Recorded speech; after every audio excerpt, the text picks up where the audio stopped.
Hey, no issues? No issues, no whammies?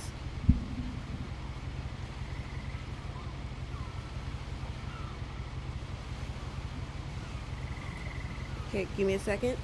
Making sure things are working properly.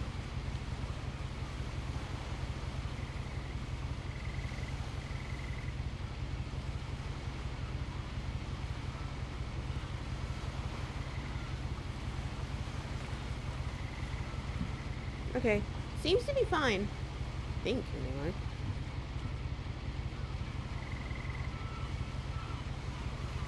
Let's bring this down a bit.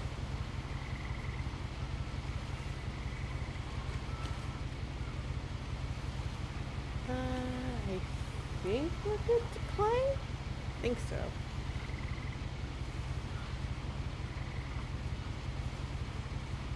Oh, wait, no, I remembered something I didn't do. There we go.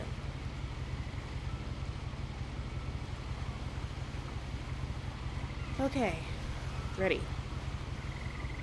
Hello everyone, I'm Karen Maku, and today we are going to be playing What Remains of Edith Finch, because I really like this game. I remember Cody wanted to play it on the channel, but we've never gotten around to it, so I'm going to play it on stream. If he still wants to play it, we could still play it in a video, but right now I feel like playing it. Okay, how do I do this? A lot of this isn't going to make sense to you, and I'm sorry about that. I'm just going to start at the beginning, with the house.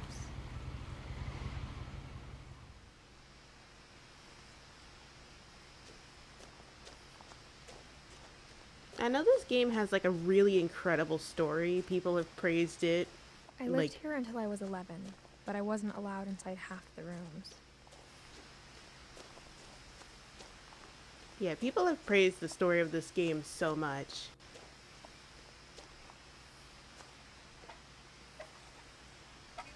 Inside the mailbox were bills from 7 years ago, marked urgent, open immediately.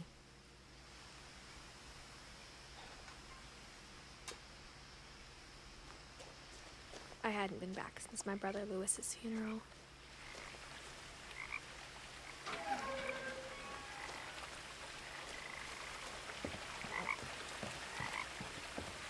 In her will, my mother left me a key, but didn't tell me what it unlocked.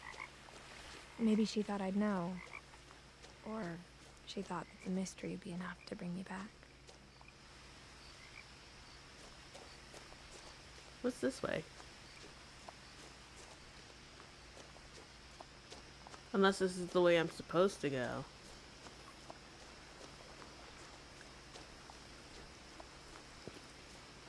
The truth is, even after I inherited the house, I never thought I'd come back to it. But now I had questions about my family that only the house knew the answers to.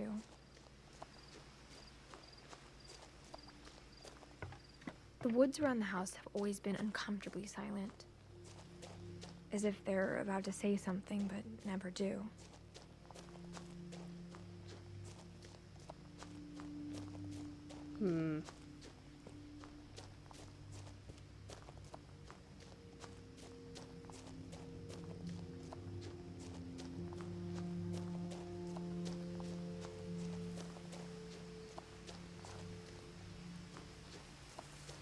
The house was exactly like I remembered it, the way I'd been dreaming about it. As a child, the house made me uncomfortable in a way I couldn't put into words. Now, as a 17-year-old, I knew exactly what those words were. I was afraid of the house.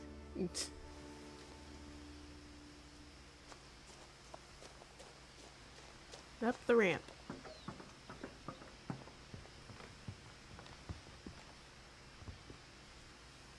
I hoped the key might unlock the front door. It didn't. Okay. Looking in, I felt like the house itself had been waiting for me. Cool.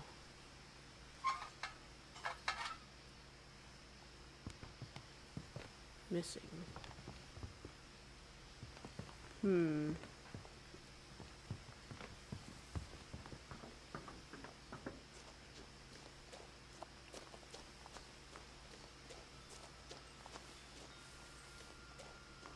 What exactly am I supposed to be doing here?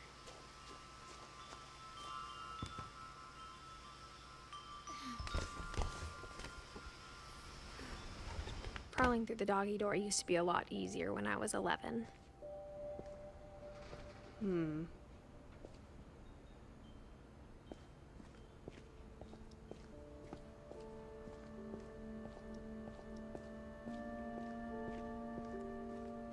For the first time in years,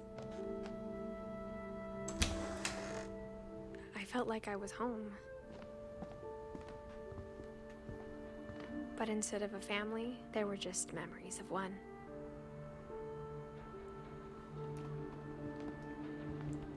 Okay, in loving memory, Lewis Finch, December 27th.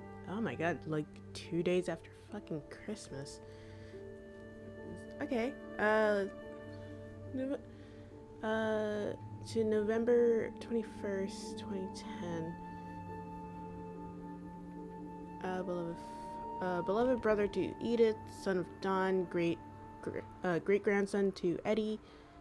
Memorial service. Okay, Don, Edith, Eddie, or Edie? I don't know. Lewis.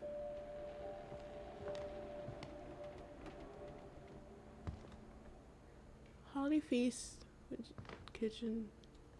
A lot of stuff here. A lot of things to look at. Am I capable of? Nope. Okay.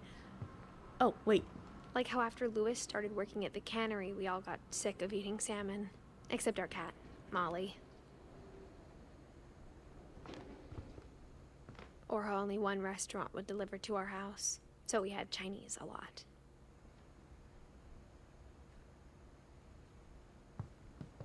Okay, is there other dialogue things that I missed?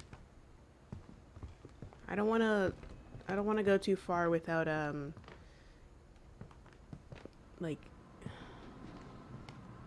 I'm obviously gonna miss things. I know I'm gonna miss things. That's just gonna happen.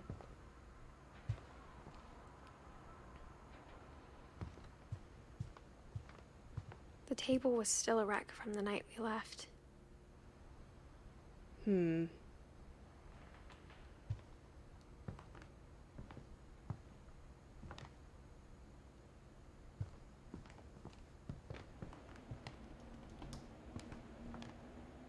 It was like a bomb had gone off, killing everyone but sparing the furniture. My mom was the only one of us who could imagine Great-Grandma Edie living in a nursing home.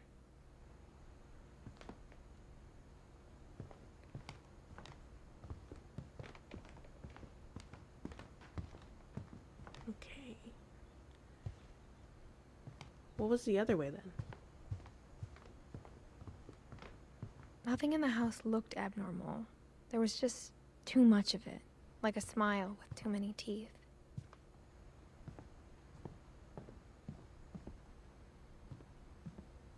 Yeah, there's just so much.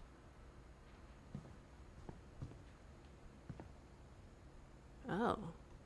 What's going on here? It's like sealed off in every way possible.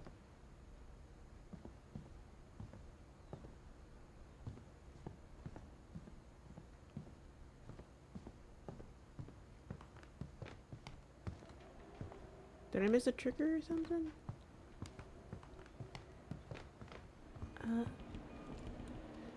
Even the fireplace had a story.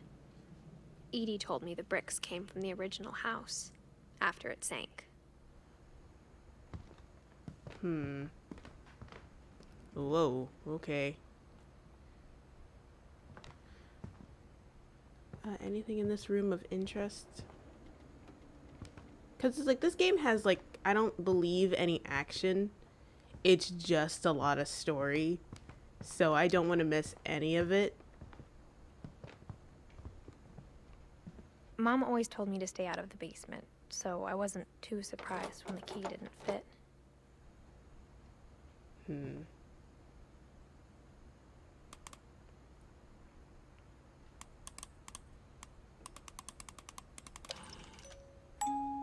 Great-Grandpa Sven built a music box for Barbara, along with the rest of the house.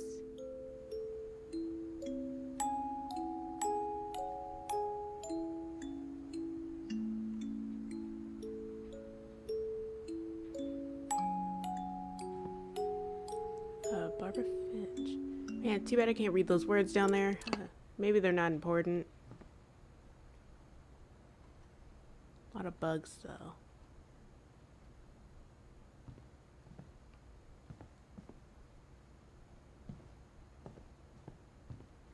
Okay, so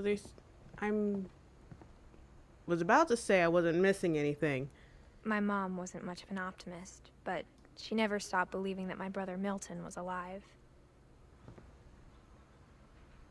Okay, we're gonna learn these names as the story goes on. A lot of things got left behind in the whirlwind of that last night.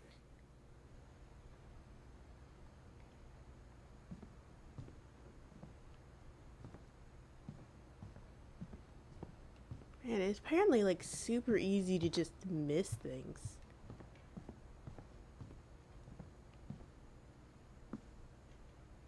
After Milton disappeared, Mom sealed up all the bedrooms.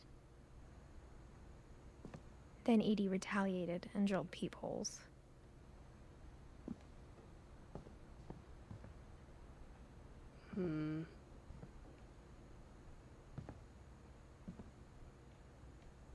Well, that's telling me to go in there, so...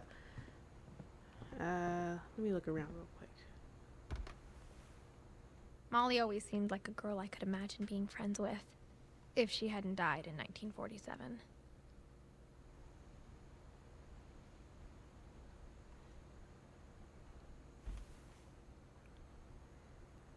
I don't think peepholes are supposed to... Okay. Man, everything in this room wants to be cracking at the same time. I don't know why. Okay, so I'm guessing after the people died, they created peepholes to, like, preserve the room so they can look in and see what it was like. Because peepholes don't work in reverse.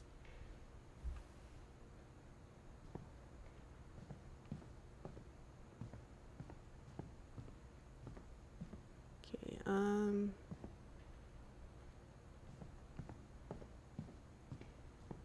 blocked off from most of other stuff. The last time I was in Edith Sr.'s room, I was 10 and she was painting my portrait.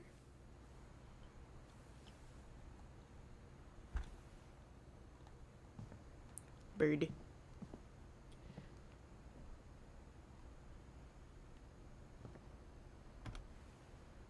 As a kid, I just assumed every house had peepholes and sealed rooms you weren't allowed inside of.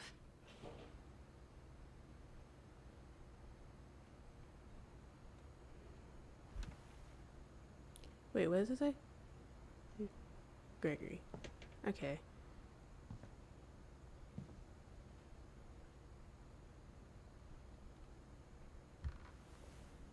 My Grandpa Sam spent 7 years sharing a room with his dead brother, Calvin.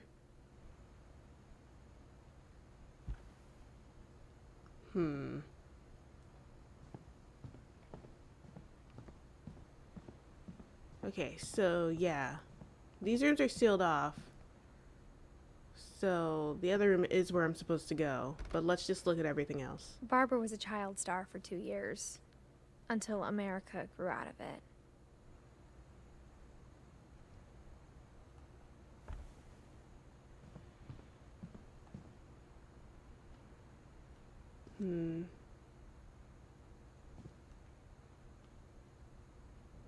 Oh.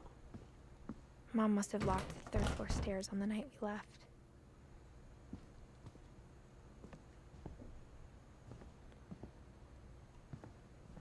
Okay, let's see.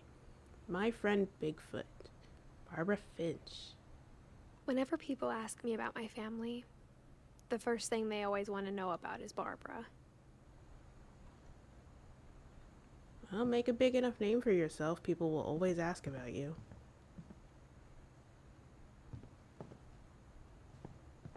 Okay,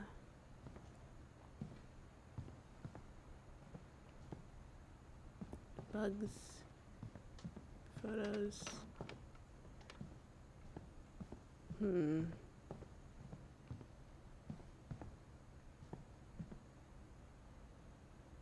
Okay, so yeah, this room.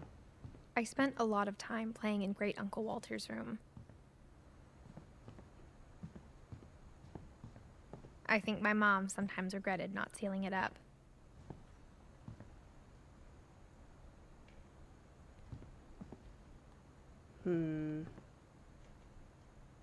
Lewis told me there were secret passages, but I never believed him.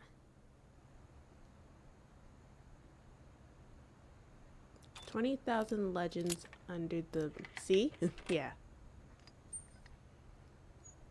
Turns out, my mom was really good at keeping secrets. Now it was time to find out what my mom had been afraid of.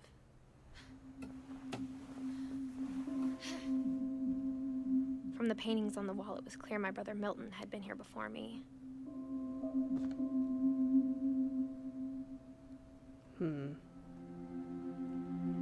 Oh, we're crawling around. It's that small in here. Okay.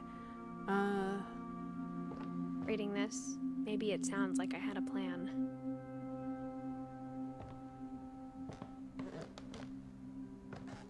But I had no idea what was behind that door.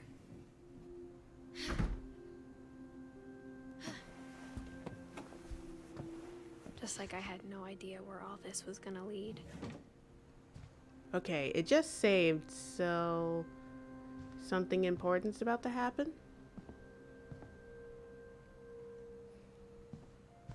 I grew up looking at Molly's room through the peephole.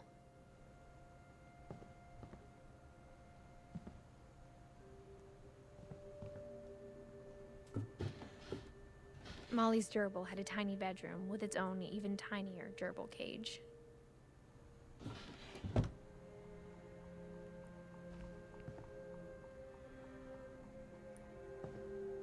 I feel like I'm not looking at enough. Being inside for the first time, I felt like I'd stepped behind a painting.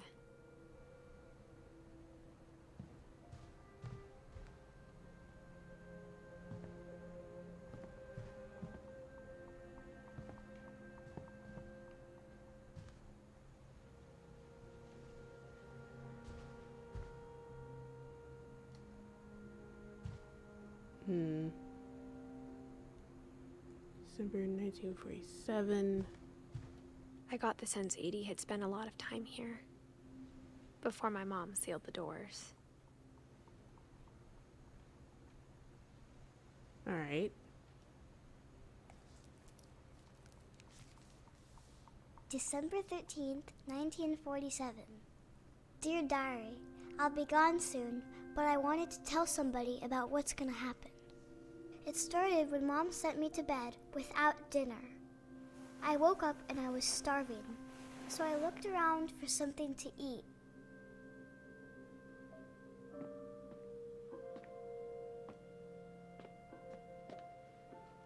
My Halloween candy was all gone.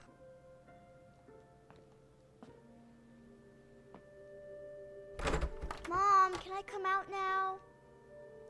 Sweetheart, it's late. Go to sleep. I don't understand parents who send their kids to bed without dinner. Like, you're gonna use food as a punishment? That's not okay. The gerbil food was dry, but I didn't mind it.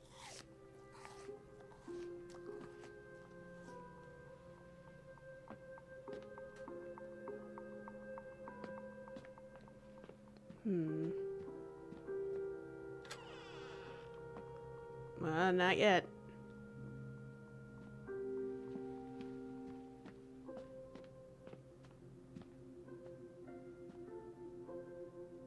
Oh, it's broken. Anything else in here? before I head to the fated room. Okay. I kept eating and eating.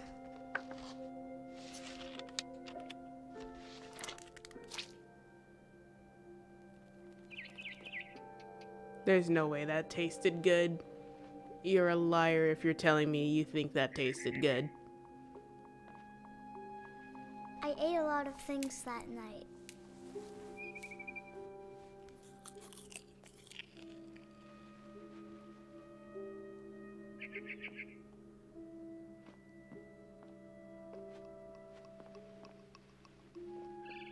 Then I heard chirping outside my window. It was a barn swallow going back to her nest. I reached out for her.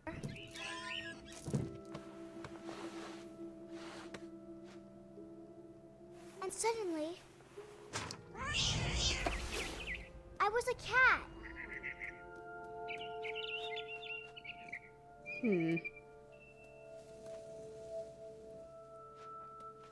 Okay, game. What do you want me to do about this? There we go. I tried to be quiet, but the bird was really scared.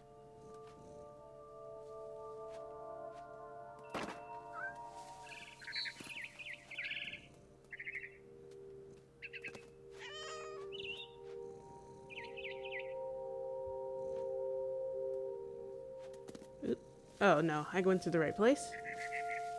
Mom and Dad didn't even look at me.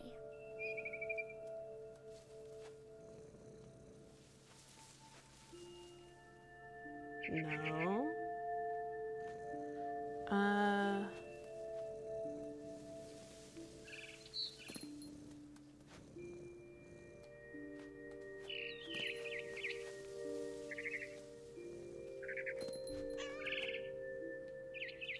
I jumped and I almost got her.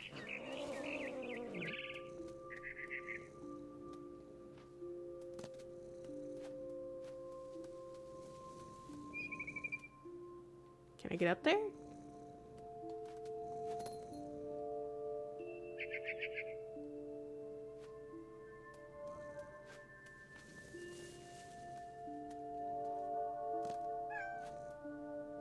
I could tell she was getting really tired. What's this? Okay. It's just little farm toys. Now I was up in the big tree. I promised Dad I wouldn't climb it anymore. All I cared about was eating that mama bird. I gobbled her up. And suddenly, I was an owl. First, all I heard was the wind. Then I heard little teeth nibbling in the grass.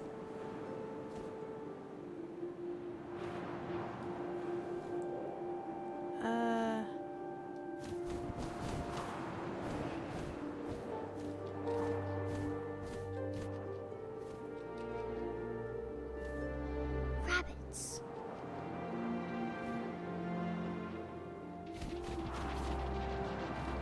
Oh, I'm bad at being an owl.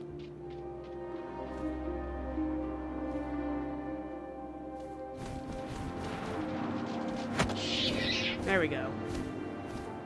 I imagined his face looking up and seeing mine through my talons. I swallowed him up, and I didn't chew one bit. Then I flew off to find something bigger.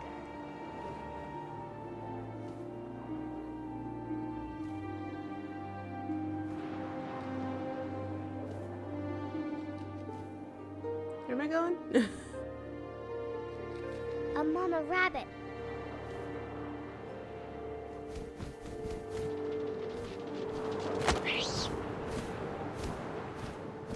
She was almost too big to carry.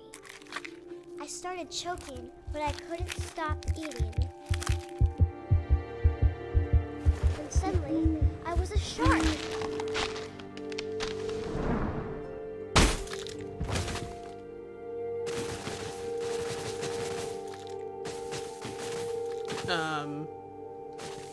What do you want to do about me being a shark?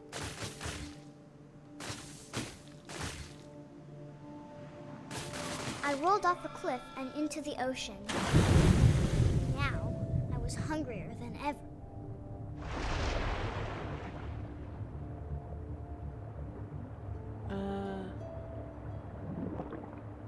Can I not go down?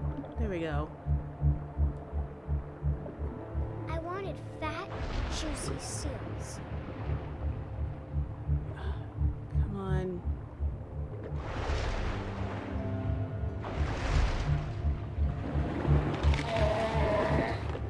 I tore off her flipper, and it tasted really good. Oh, there you are. I grabbed on tight. When I was so hungry, I jumped out of the water. When I opened my eyes, everything had changed.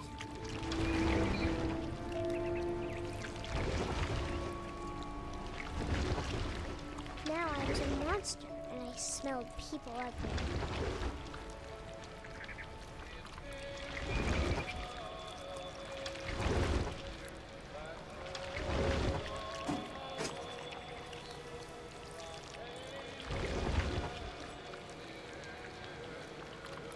I was big, but I moved real quiet.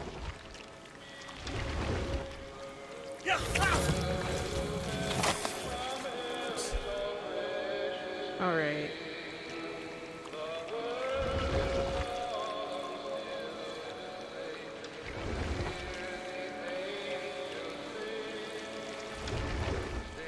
I wanted to stop, but also I didn't.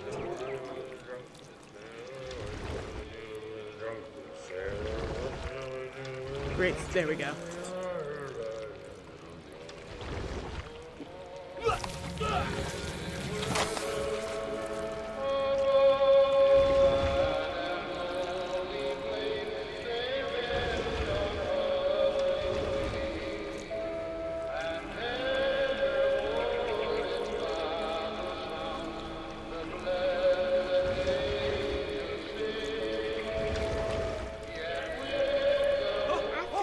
Passenger, I was still hungry. And across the water, I smelled something new. Something I had to have, so I swam towards it. It's like well agreed upon that like I slithered onto the sand, and the good smell went into an old pipe. is a fabricated story, but not by her, right?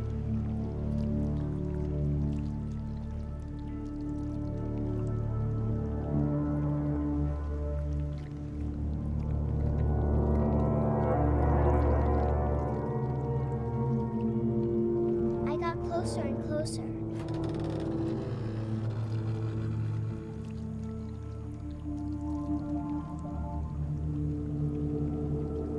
Where am I supposed to go?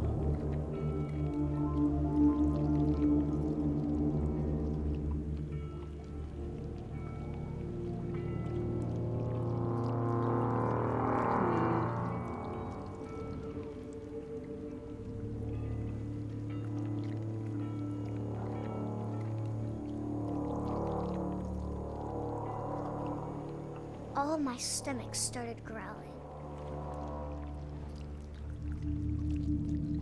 And suddenly, I was me again. I held my breath for a long time, but I couldn't hear anything. I think it's waiting for me to fall asleep. But it's not going to wait much longer. It needs to feed, and we both know I will be delicious.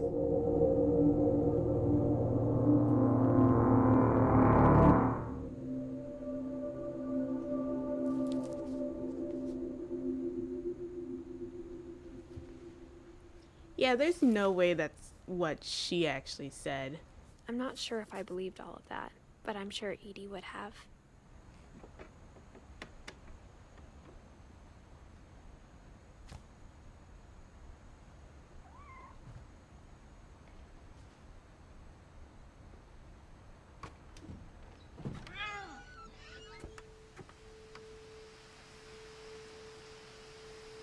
I could just come out here? Am I standing? I am standing out here. I mean, I guess that's fine. I think I explored all that was to This be will be explored obvious in her later, room.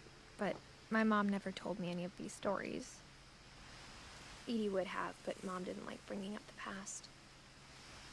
Though, when we adopted a stray kitten, she was the one who named it Molly.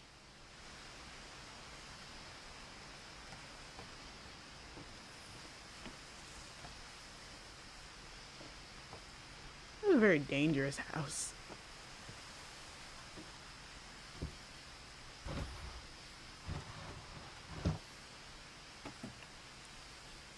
I spent a lot of time in Great-Grandma Edie's room.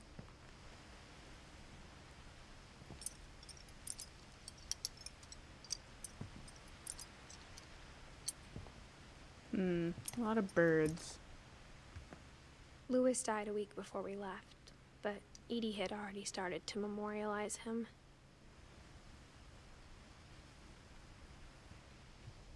Her room was like a museum.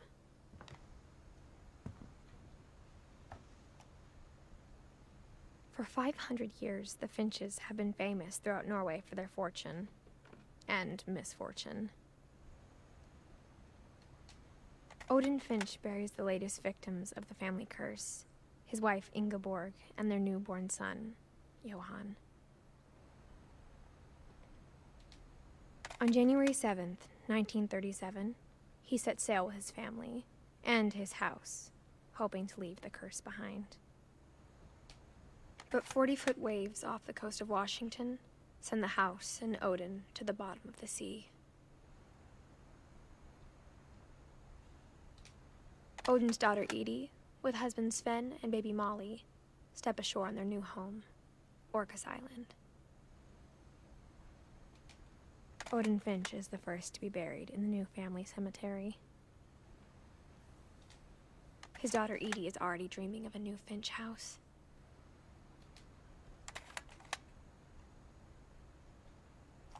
Okay.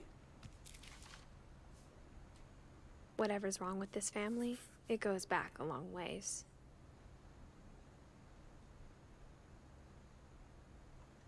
I'm not able to get any closer to that without, like, just closing the book.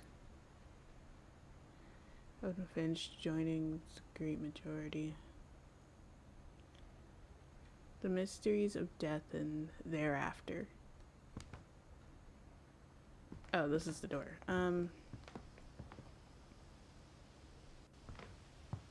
Thing in here I'm Edie missing. knit me a new pair of gloves every year, just in time to replace the old ones.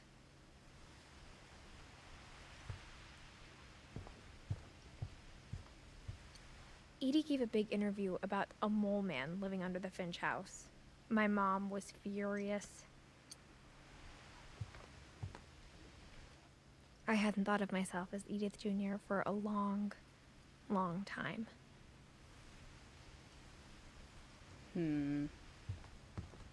One summer, they evacuated the island, but Edie refused to go. For a few weeks, she was a celebrity.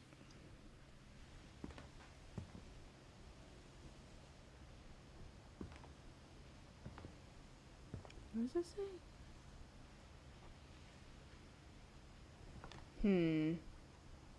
When Edie told people Sven was killed by a dragon, she could also have said he was building a dragon-shaped slide that collapsed.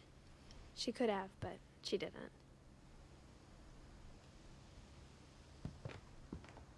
Even in her 90s, sometimes Edie seemed a lot younger than my mother.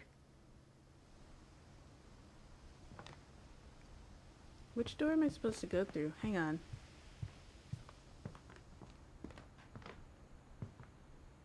Oh, this one's sealed off, so I have to go through the other one.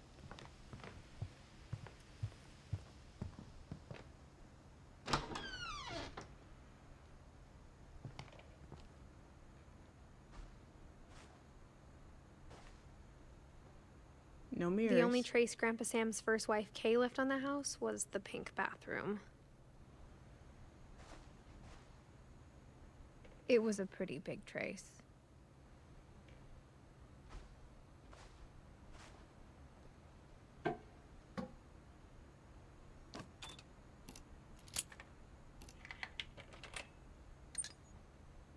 There's a secret in the bathroom. Huh. Okay. There's a secret in this bathroom. It's in the last place you would look.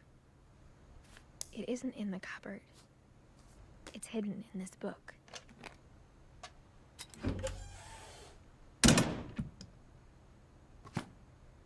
You didn't pull back any of the stuff. You just smushed it. How fucking dare you? Sven gave Sam an old camera he'd refurbished. He never put it down. Okay.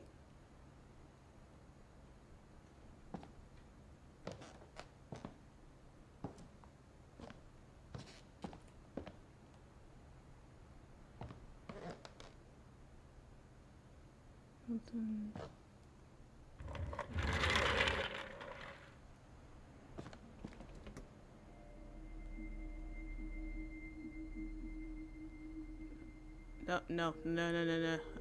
Get back up.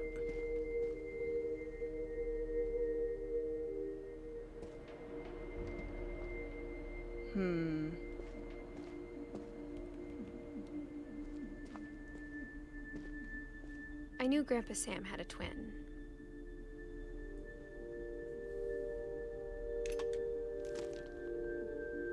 And that he never talked about him.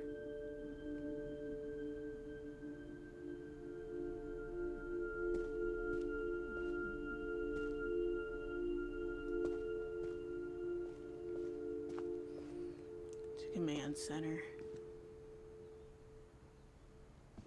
I guess my grandpa didn't like history any more than my mom did.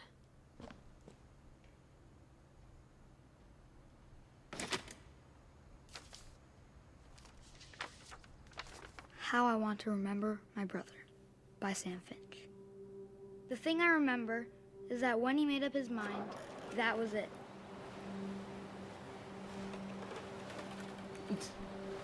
Oh shit. I'm gonna have to get My timing brother right said on he'd this. die before he ate another mushroom. And he did.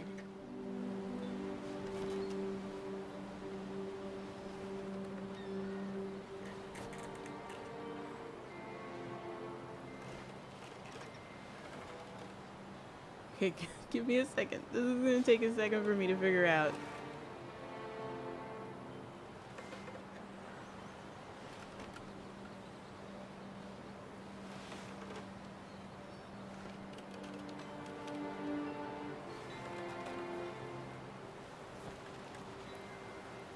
Am I just not able to get any higher than this because I'm dumb?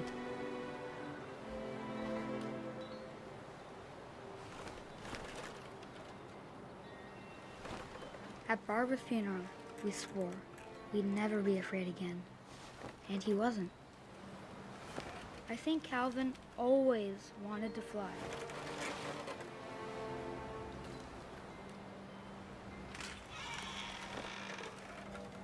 Sam! Calvin! Dinner's ready! Coming! But that day, he finally made up his mind to do it. Also, the fucking balls on this kid I to told be him going around was swinging impossible. this high next to a fucking cliff. Maybe if I hadn't said that.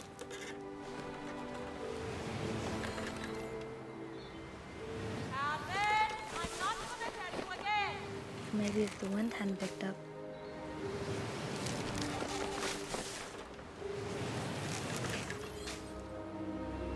It's like, Then maybe he'd still be here. But I doubt it. I don't know. Just like, fucking look at I this think shit. he'd already made up his mind. That's what I want to remember about my brother. Come on, almost there.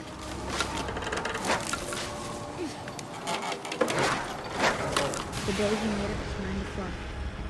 And he did.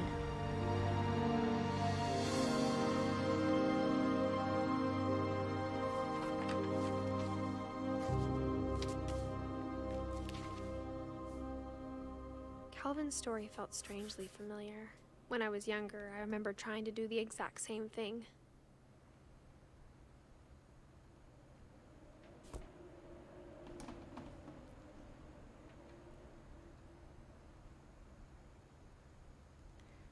Because it's like that story is believable. After the funeral, Edie roped off Calvin's half of the room. Mom said Grandpa Sam enlisted at 18 and never set foot in the room again. Fort Calvin, Fort Sam.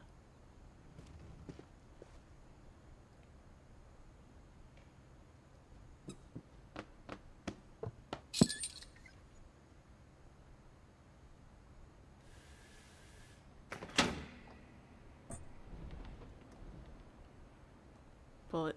Pull it. Or lift it. Okay.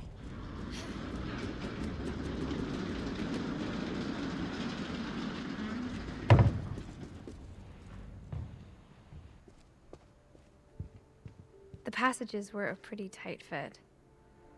They'd obviously been built for smaller hands and bellies.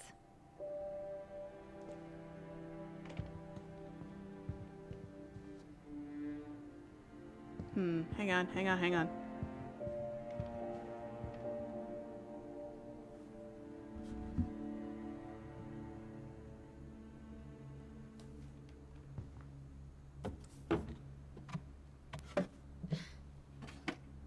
Growing up, I always thought of Barbara as a child star.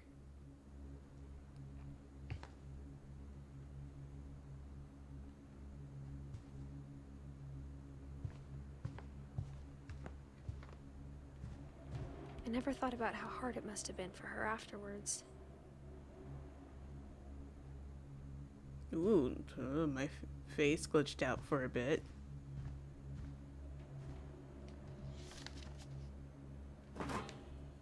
Of all the stories people wrote about Barbara's death, I'm surprised Edie saved this one.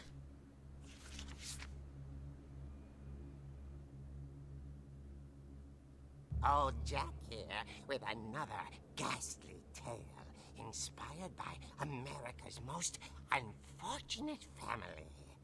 I'm calling it The Surprise Ending of Barbara Finch.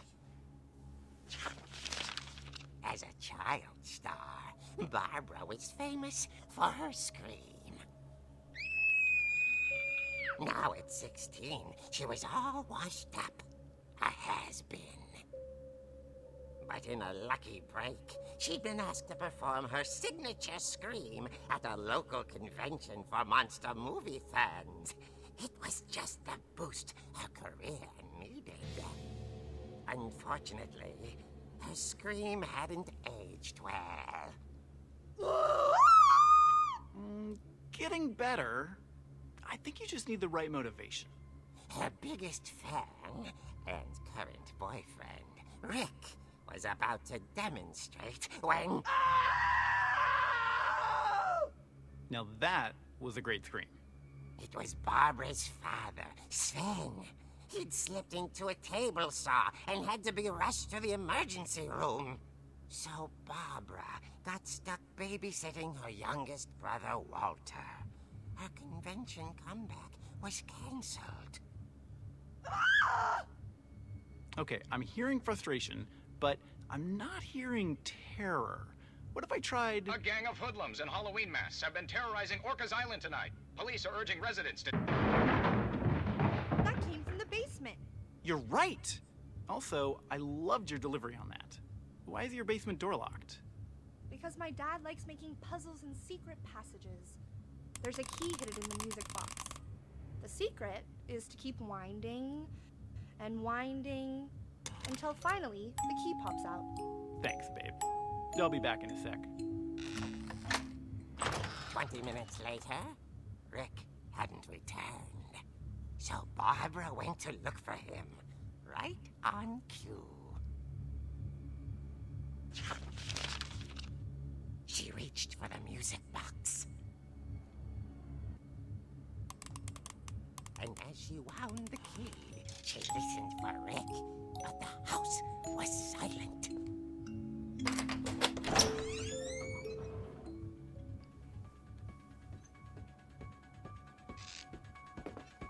I think this story is probably like the most interesting of all of the stories. She found Rick's crutch and imagined the worst.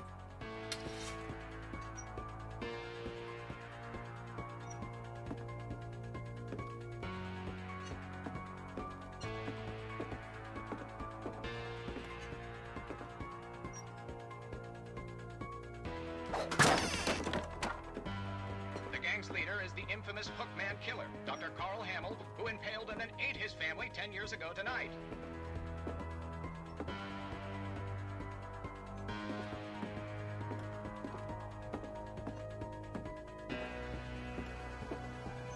The old fridge rattled and grew still. Oh dear! Oh. Rick? Barb, relax. I was just trying to scare you to help you find your scream. Well, I'm not scared, Rick. I'm furious. Then act furious. All I'm getting from you now is that you're hurt and confused and you... She threw him out, but she kept a little something to remember him by. Barb, have you seen my other crutch? And she was still holding it when she fell asleep watching the late picture show. Hours later... Barbara! Walter, what's going on up there? Ah! Okay, I'm coming up, but if this is a trick, you're dead, Walter. Because it's like, there's something weird about this story in general.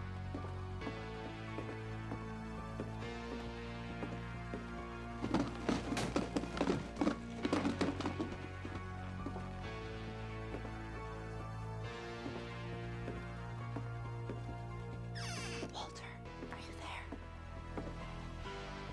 Walter had vanished, but his bedside radio was still on. Orcas Island police describe the man as 6 feet tall, with a steel hook for a hand. Residents are urged to lock all doors and windows and notify the police of any suspicious activity. Barbara turned, saw the Hookman, and was speechless. He was quite smashing.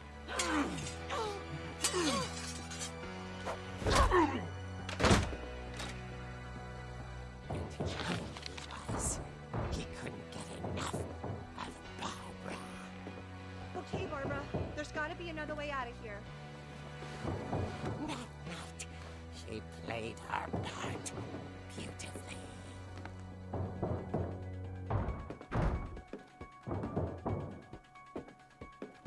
Okay. Molly's door hadn't been opened in years. The hinges groaned.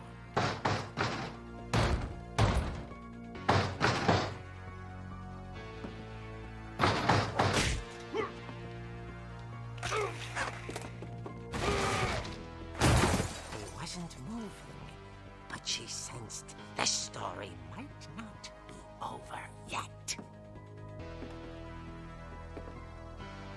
Oh, you're moving so slow.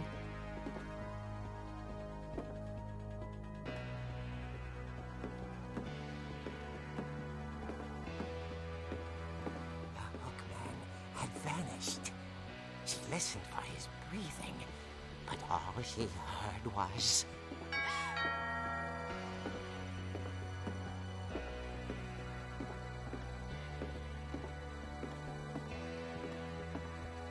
At the door, she heard whispering. It was coming from inside the house.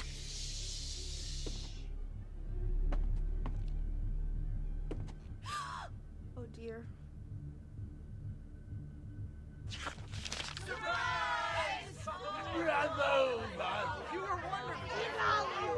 monsters had come to surprise her. For Barbara, it was a dream come true. Then she saw what kind of monsters they were, and she realized what was about to happen. She was going to be famous. And with her final breath, Barbara Finch gave the performance of her life.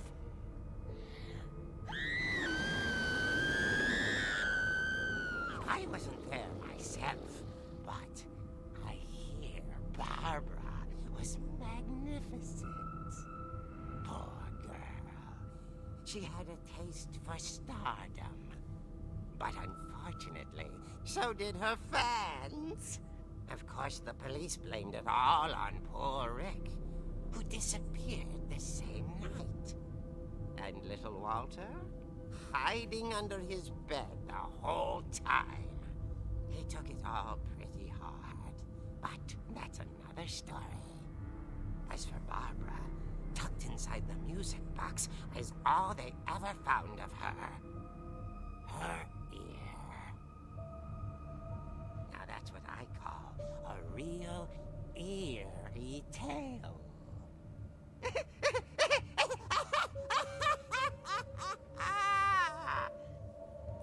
Yeah, this feels like it's in very bad taste.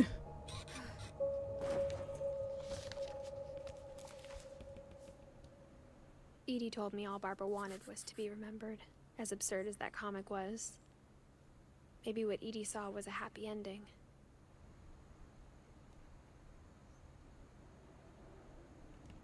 Okay,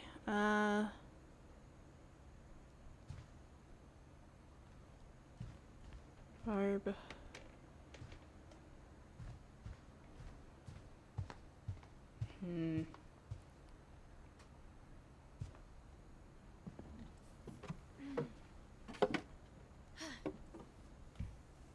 I guess now I know why Mom didn't like me playing with the music box.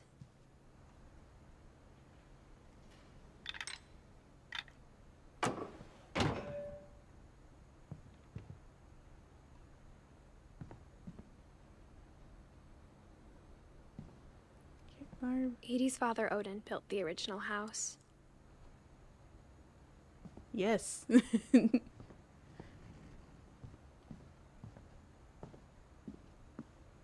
Still can't open that. Okay.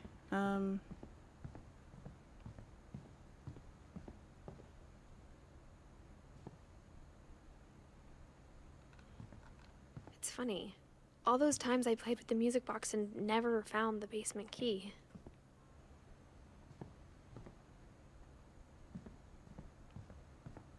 I know it's trying to tell me to go to the music box. I'm just making sure I'm not missing anything.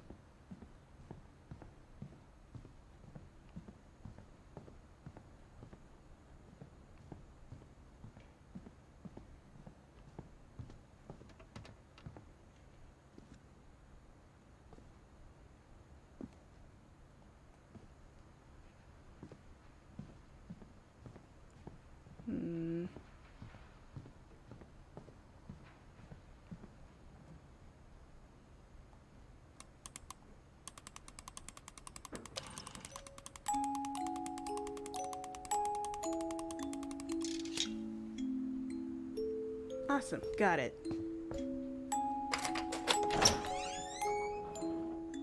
Also, I just heard someone at my front door.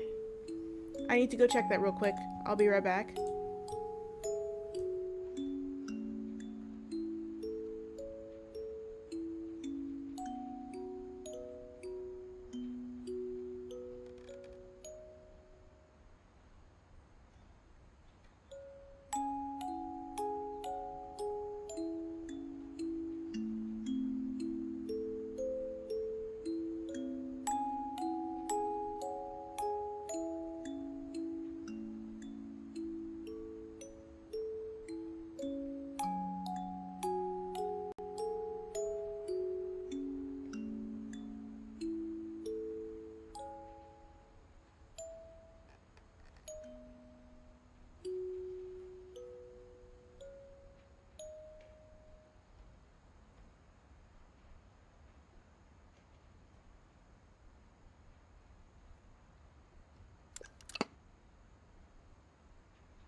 Okay, I'm back.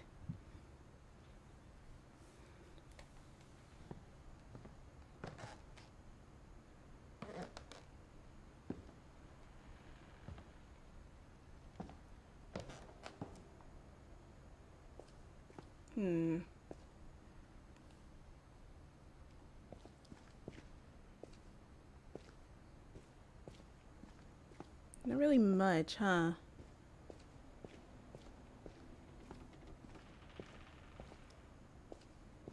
Mom said the basement was off limits, unless I wanted another tetanus shot.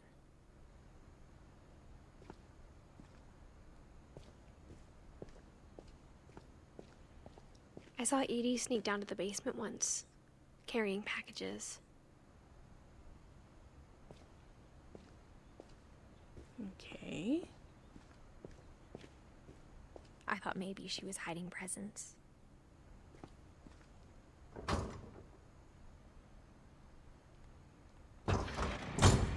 It turned out she was hiding a lot more than that.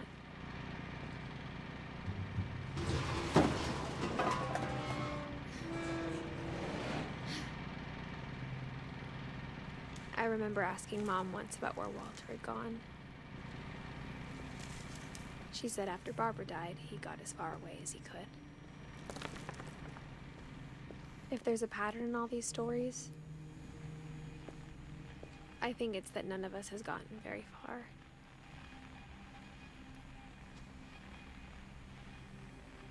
Ugh, it's gross down here.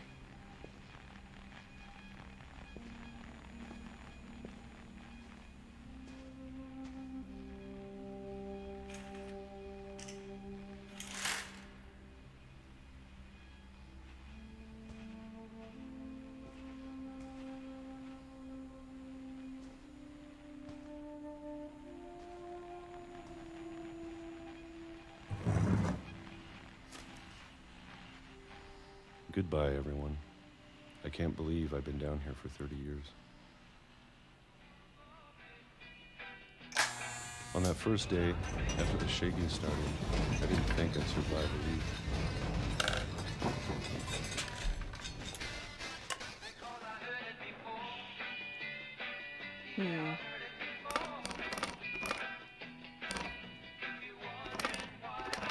Okay, how do you But want me to after do a this few game? days, I settled into a routine. That's what kept me sane. Having a schedule, living for today. I always expected to be dead tomorrow. But if you wait long enough, you get used to anything.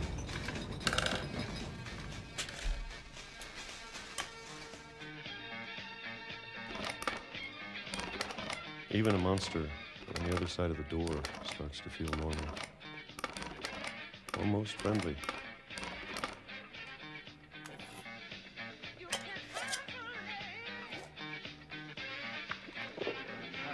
And then one day, everything just stopped. Whatever that thing was, it was gone. Maybe it got tired of waiting. Or maybe I just got tired of being afraid.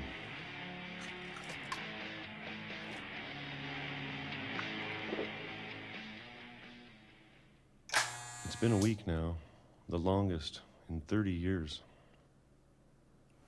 Oh, no I'm more done peaches. waiting.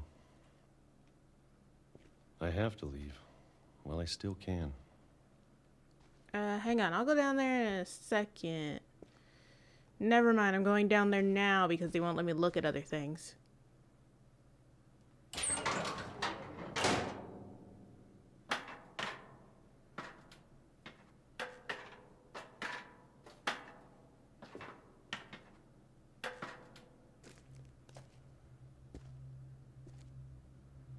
I know it's out there somewhere. Whatever killed Barbara and Molly and Calvin.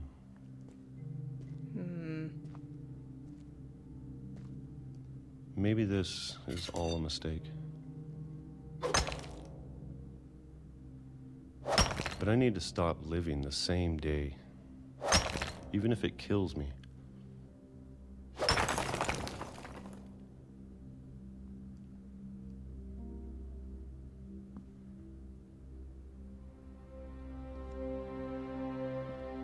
Whatever's out there, I want you to know I'm ready for it. I'm going to appreciate all of it, especially the food.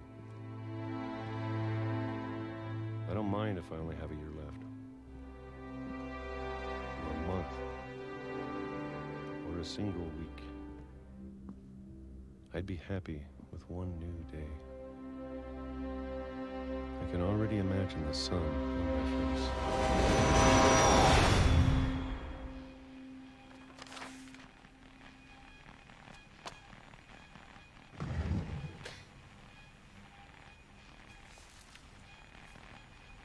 Walter died when I was 6. I can't believe my mom never told me he was down here.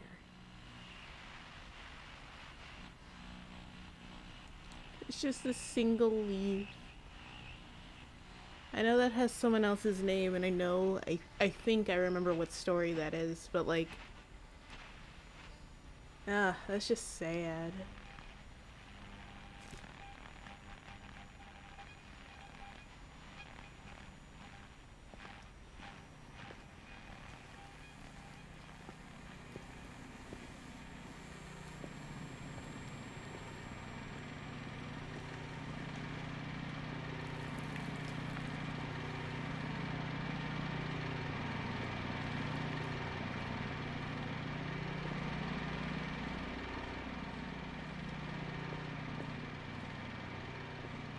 Ugh, why is it so dark?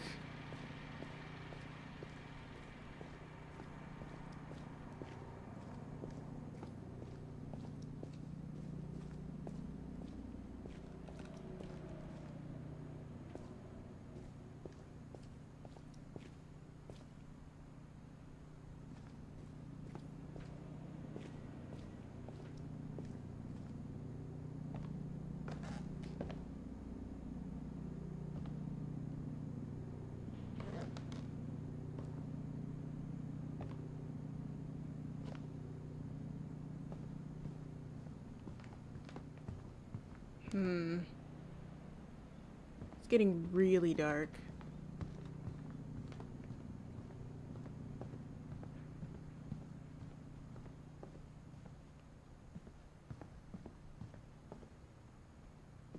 Where am I supposed to go now?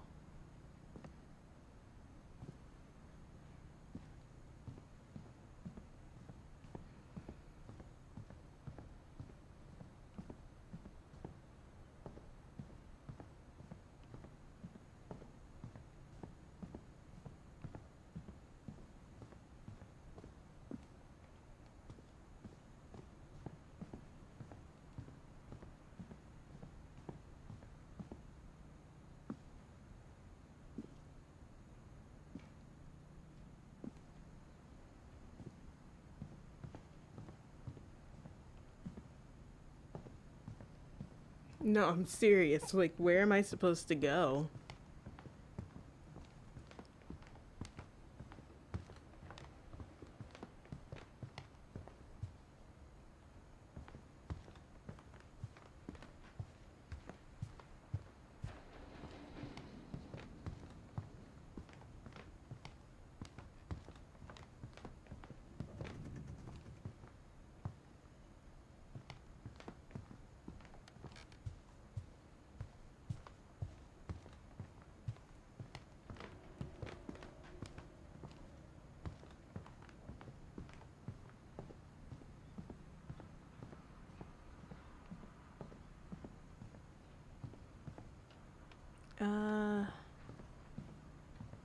Is there anything that I learned from that story that I could do?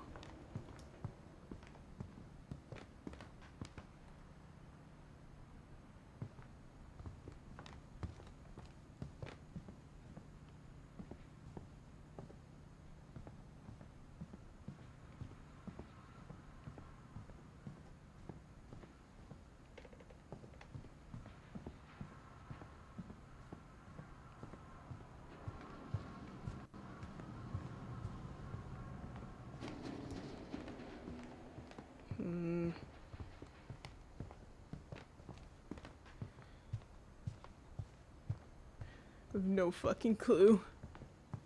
I might have to,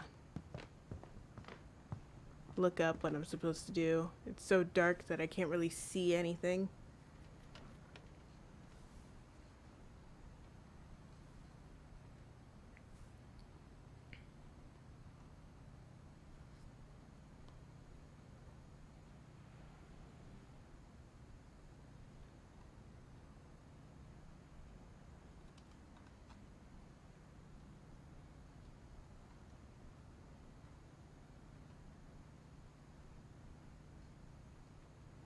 Hold on a second.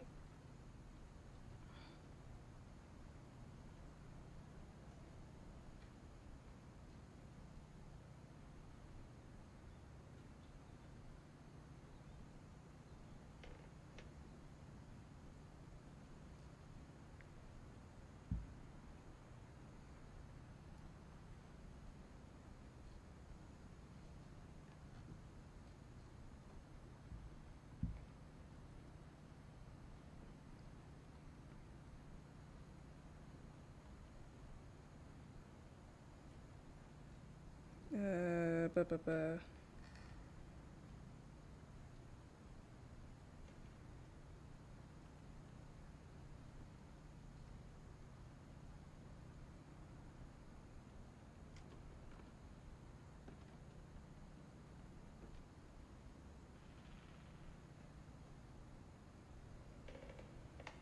Let's see.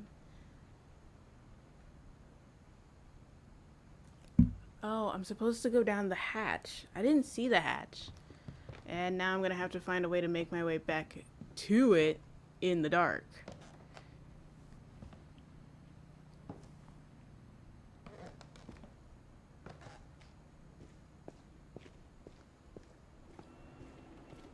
I'm guessing the game didn't really expect you to, turn around.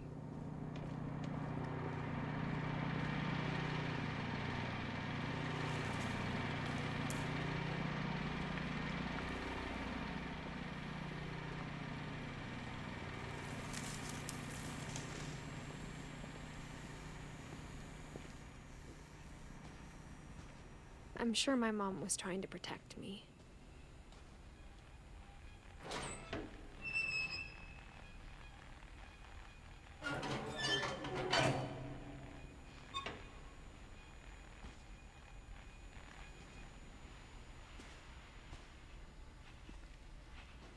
Am I not allowed to go down? Well, okay, now I am. Maybe she was afraid I'd end up like Walter. But if she never told me about an uncle under the house,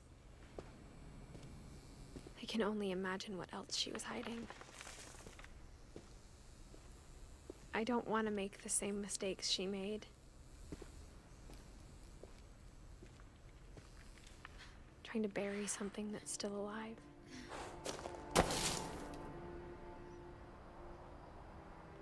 Now that there's only one of us left, or maybe two, I thought it was time I heard the stories for myself and found out what happened to everyone else. But now I'm worried the stories themselves might be the problem. Maybe we believed so much in a family curse, we made it real.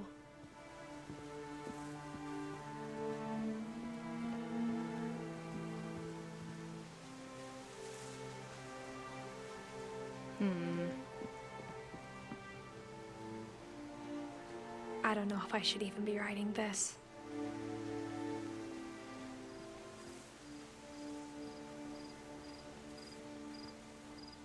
Maybe it'd be better if all this just died with me.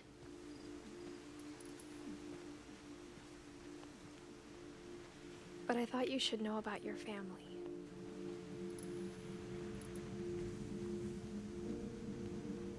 And the history you're a part of.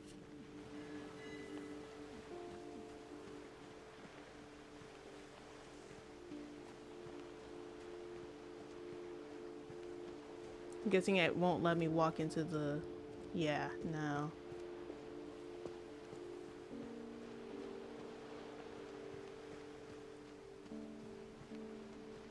Though to be honest, I feel as lost as you probably do right now. I think the people in these stories believed them, for what that's worth.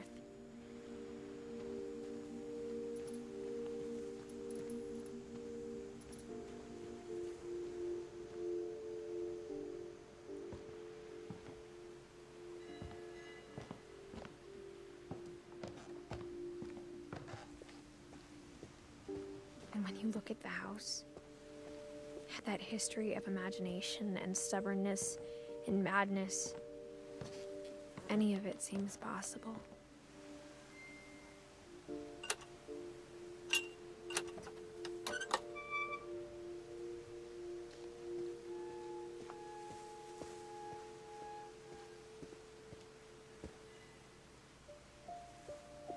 I think we've been surrounded by death for so long, we've just gotten used to it. What kind of family finishes building a cemetery before starting the house?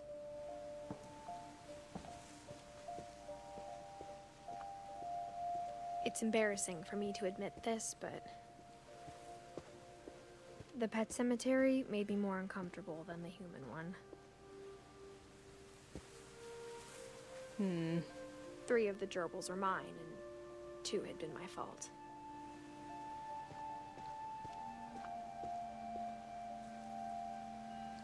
So many family pets. Sven built the house, but it was Edie who designed the cemetery. Holly Finch. Cat. Calvin Finch.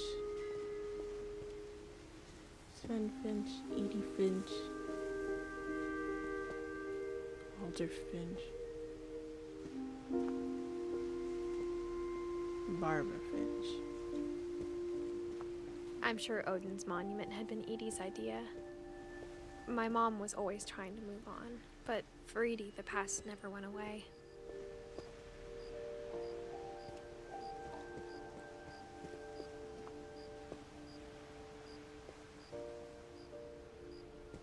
He went down with the She house. could see it poking out of the water at low tide.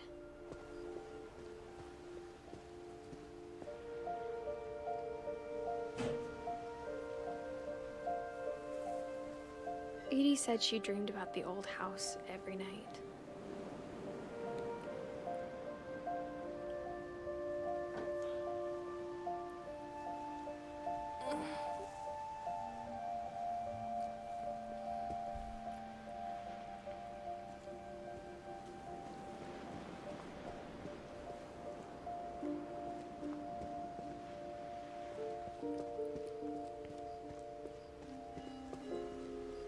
Edie's side was always easier for me to understand.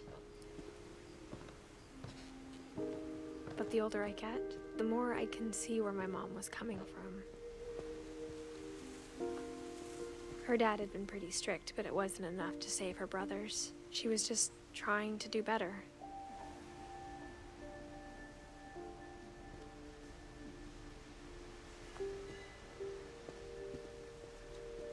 It's hard to do commentary over this game because it's so much just story. She lost 2 of her brothers, just like I did. I get why she tried so hard to protect us. Sanjay Kumar. That's a different name. Okay. Lewis Finch. There's so many things I wish I could ask my mom now. Part of me thinks this is what she wanted all along. For me to come back someday and find everything out for myself.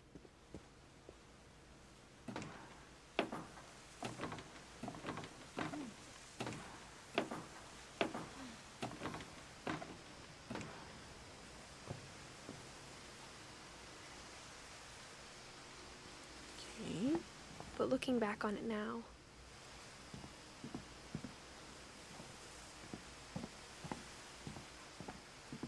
If she told me there was going to be so much climbing, I never would have come when I was 22 weeks pregnant.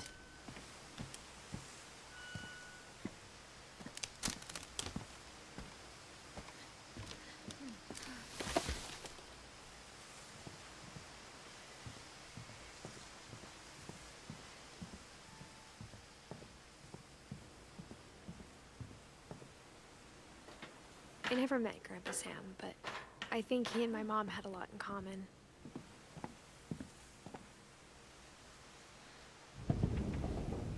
They were both pretty intense.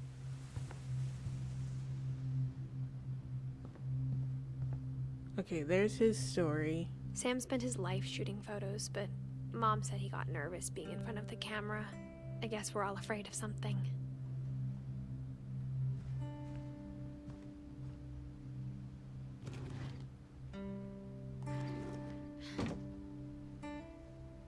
No!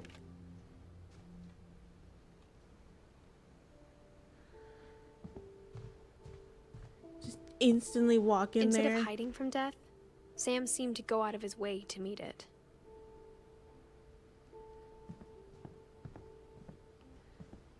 Okay.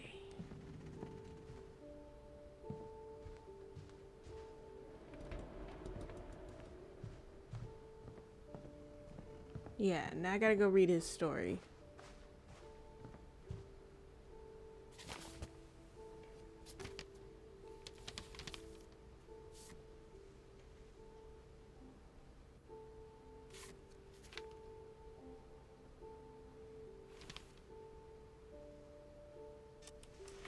Dawn, I promise, you'll never forget this weekend. Yes, sir. These memories are gonna last a lifetime. Mm-hmm. Am I gonna have to shoot anything? It's a hunting trip, Dawn. Shooting is strongly encouraged.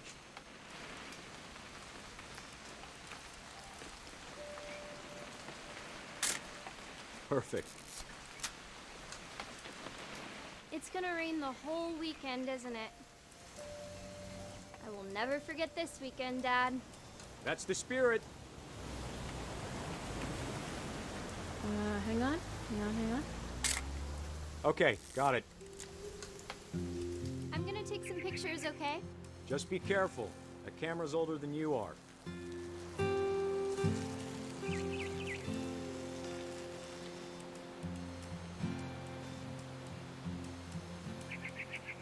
You're right, Dad. It's starting to clear up.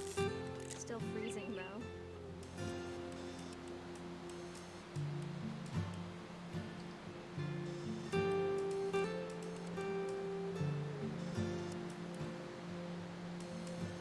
What else could I take a picture of? Definitely should not have drunk all that coffee. Hold still while I take a picture of you. I definitely won't be moving. Are you done yet? Hey! That's a keeper. Nothing quite like being outside. I'm just saying, I'm not always gonna be here, Dawn. You'll need to remember this stuff, if you want to survive. I'll be fine, Dad. You know who else thought he was gonna be fine? Some guy who died. Dawn, I'm being serious. I know, Dad. You're always serious. Doesn't being out here make you want to chill out? Well, to tell you the truth, I haven't been out here in 20 years. Dawn, don't you think you could find something more interesting to photograph? Last time I was with my brother Calvin. Man, that was a great trip. Your grandpa Sven taught us how to fish, how to build a fire. We found an old logging trail. There were deer everywhere. I bet if I could remember where that trail was, we'd spot a buck for— Dad! Good eyes, Dawn. You're looking at me. Before you Yay. take the shot, let me get a picture of you.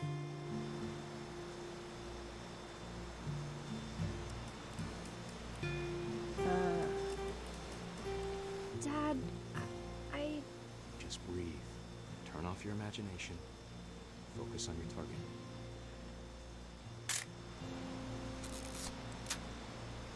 Let me get behind you.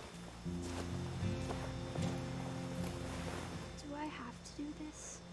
Dawn, you don't have to do anything. But if you want to survive, you'll need to be strong.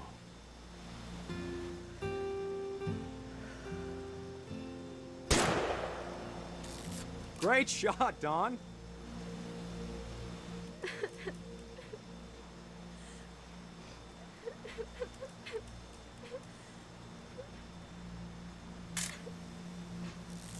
I'm proud of you, Dawn. Always remember that, okay? Dad, it's twitching. I think That's it's totally normal, Dawn. Just focus on the camera. Try not to think about— Dad!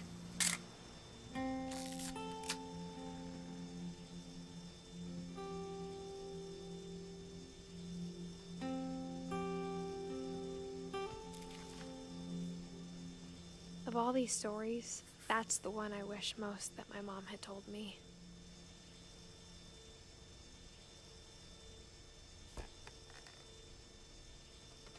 A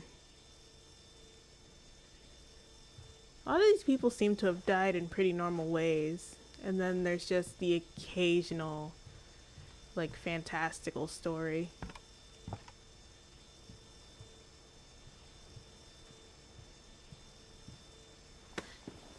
After Sam died, my mom and Edie got really close. They'd both lost a lot.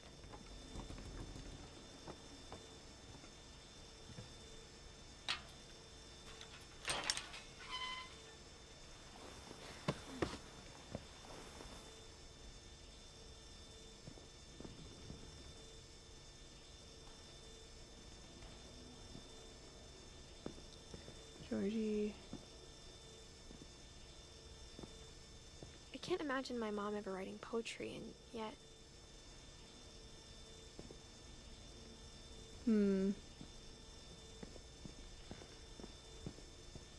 Start with this one first.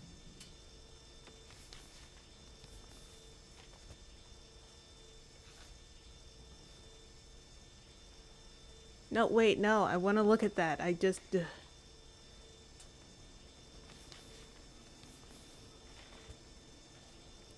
Sam Finch. Dear Kay, do you remember the way Gregory used to laugh when he thought he was alone?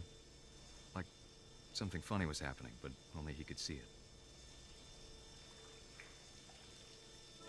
I think he saw things the rest of us don't.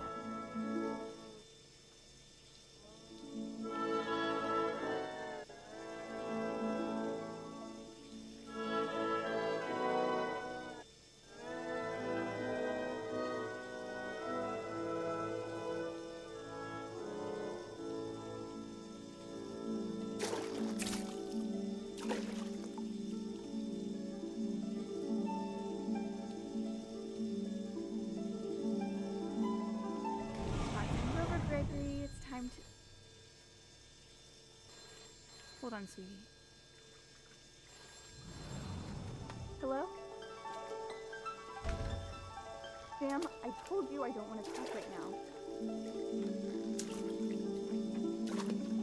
I wonder what he saw.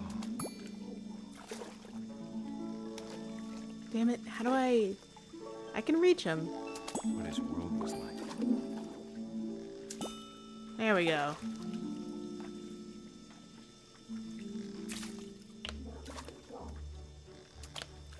He reminded me so much of Calvin. Lost in his imagination.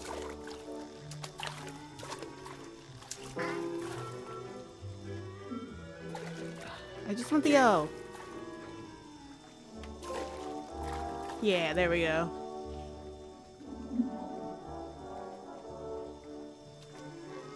Whatever it was, he saw.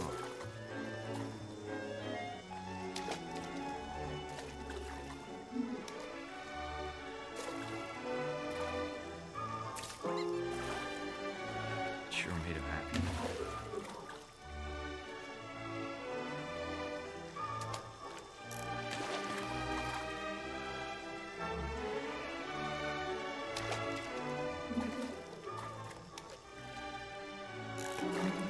I know how silly it sounds.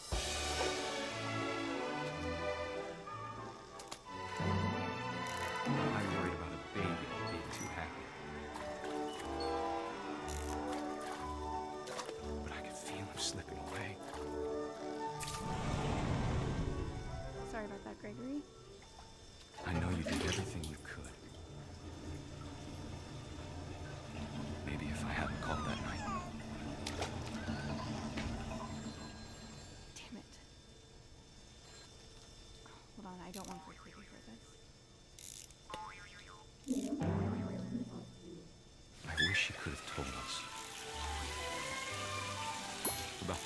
son.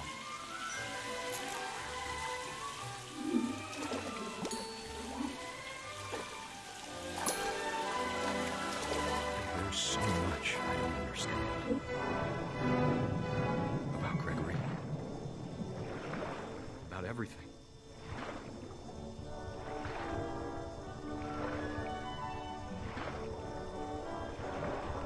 But I know what happened wasn't your fault.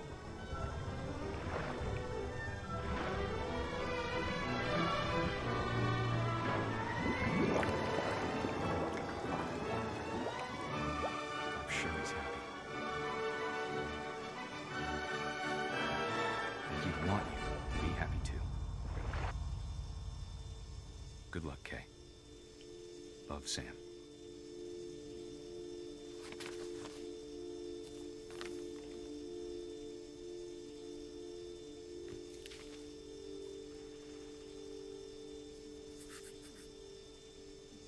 Oh, it's not.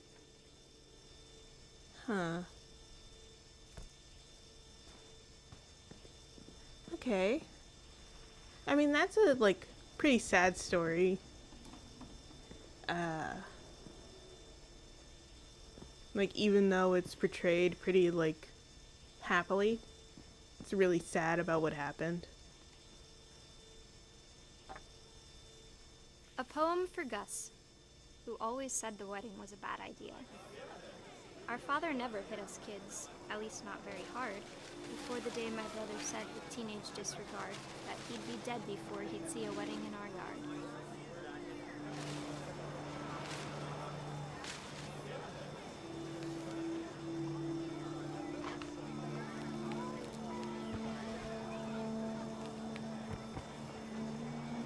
What can I knock anything over?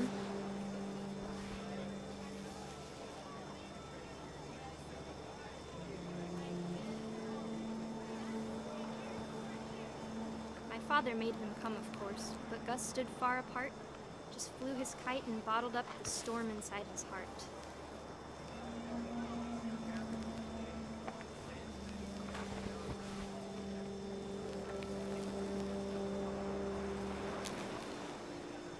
I tried to talk him out of it, but though he'd never met her, we don't need a stepmom, were the words that I now remember. pronounce you husband and wife. You may kiss the bride.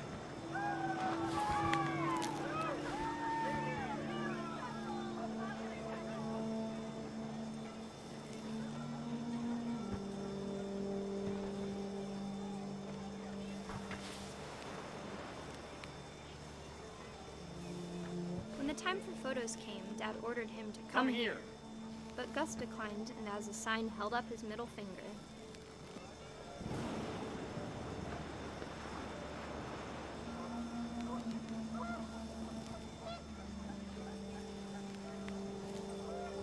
The wind picked up, and panicked geese appeared and quickly went. But all the humans did that day was go inside the tent.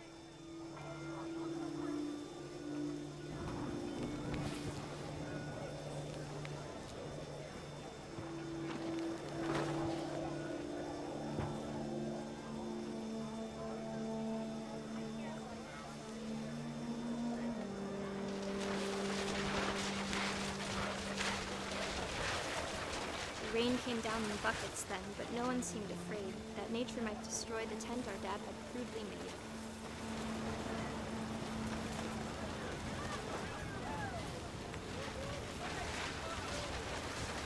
The thunder sounded much too close and full of angry power. But all my father said to this was, "Make the music louder."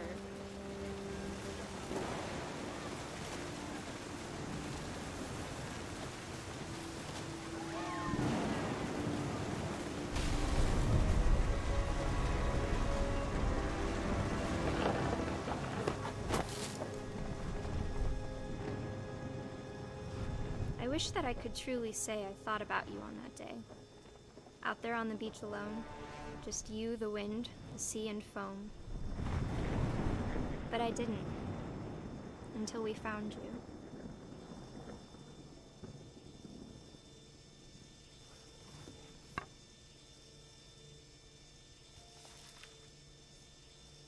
She never talked about him, but Mom told me once if I was a boy, they were going to name me Gus.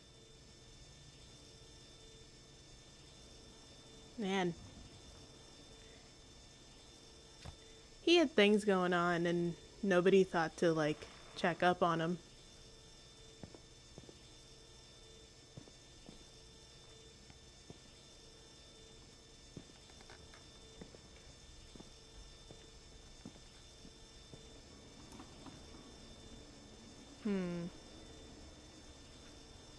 Quiet time duties, sweep, trash, mop, mow yard, be a baby.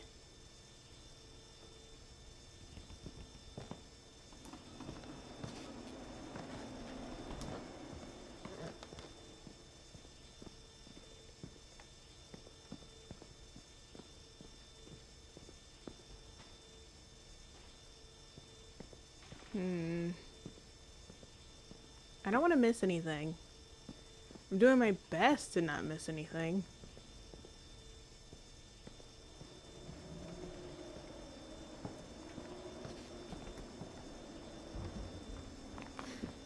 My mom moved up to the loft after her brothers died. At the time, it was as far away as she could get.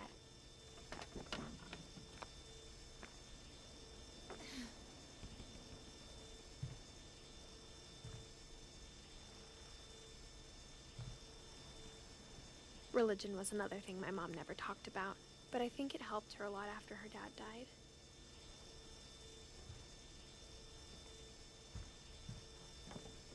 She spent a summer building houses in Calcutta, where she met my dad, Sanjay. Oh, he was the guy outside.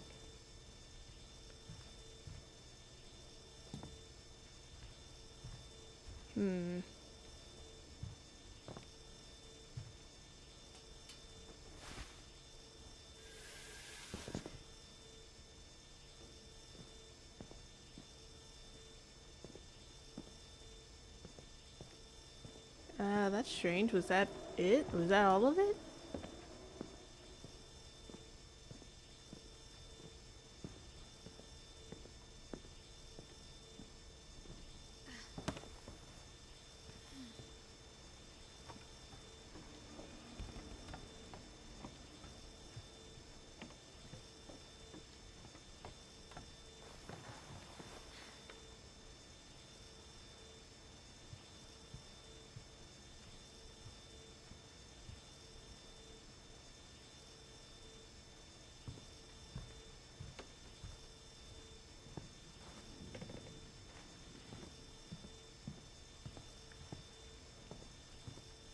Feels like I'm still missing things. It's hard to tell.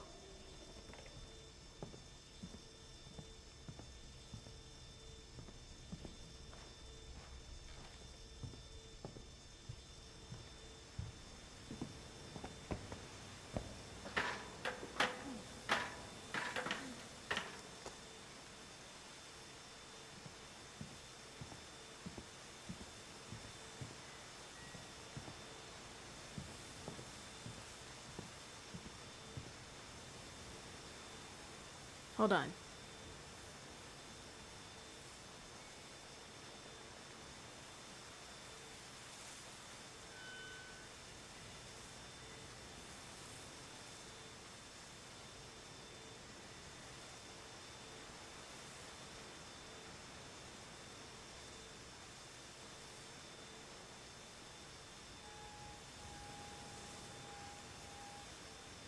Okay, so I am missing something. Hold on.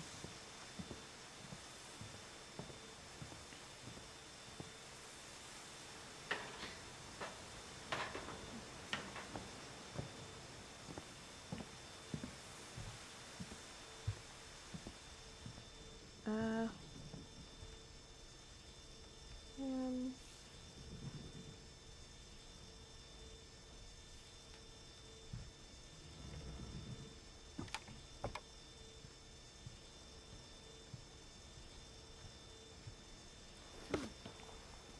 Gotta go back to this room over here, and it's slow.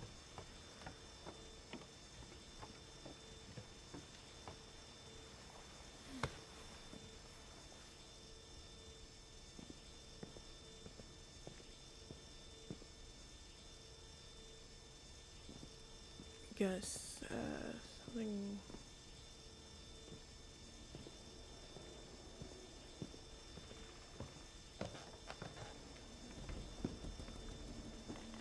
Could have sworn I was missing something. Hold on.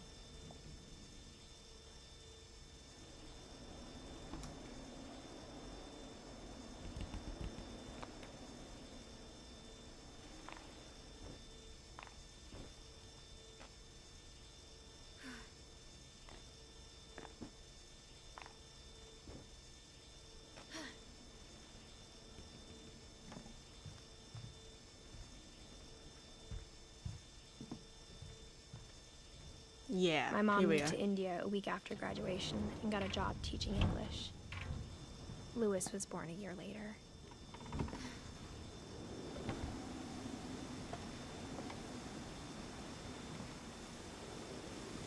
Missing.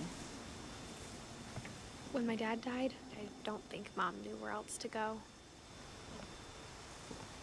I'm sure Edie was happy to have her back.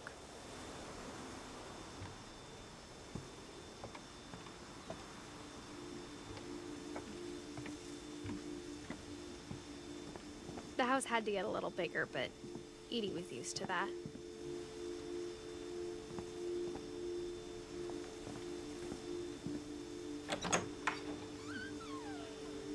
And for a while, things were good. Almost normal.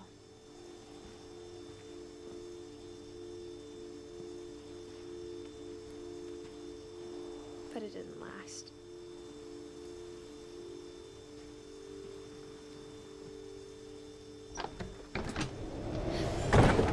The beginning of the end was Milton's 10th birthday, when Edie gave him a castle.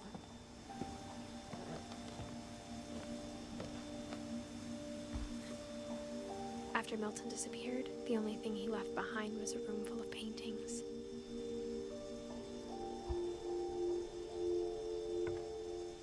So this one doesn't have a death date. He's missing.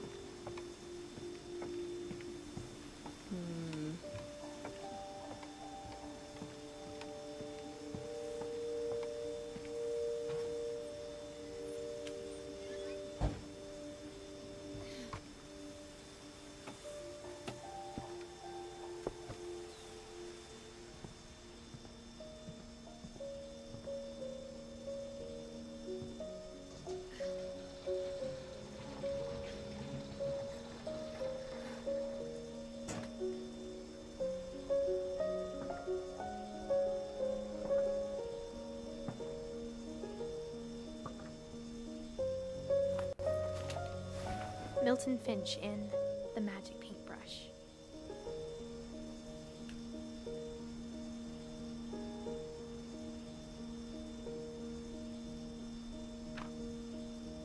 No, I wanted to fight.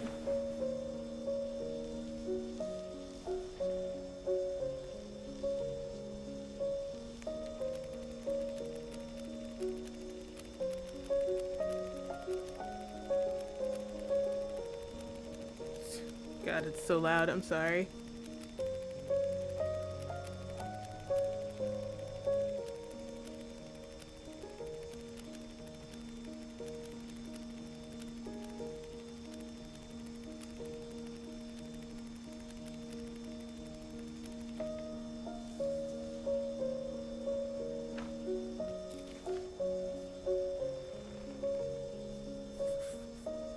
I was 4 when Milton disappeared. Okay, so I'm thinking he probably ran away.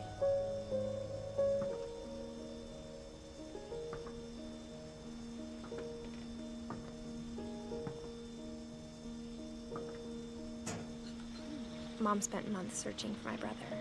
Then she sealed the doors.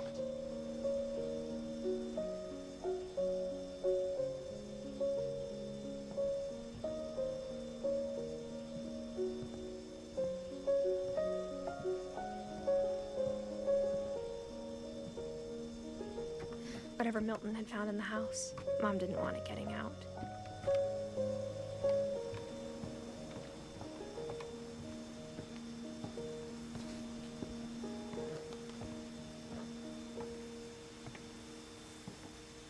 Mom definitely blamed Edie, but I think Lewis blamed himself. After he graduated, he just spent more and more time in his room, until Mom got him a job at the cannery.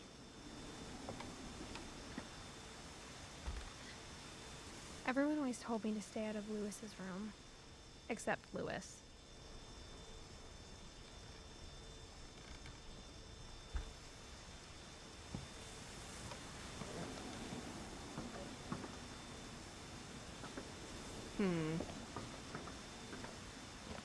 Okay, this way then.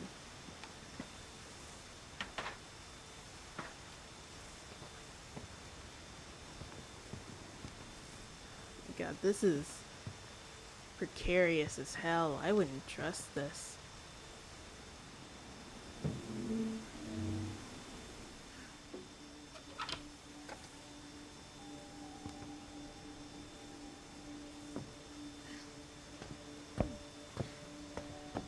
Lewis's room smelled very, very familiar. That part of him lived on.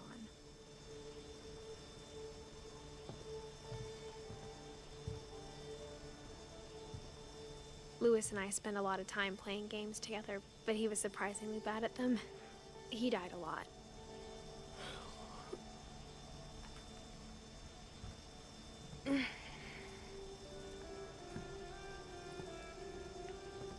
Here we are.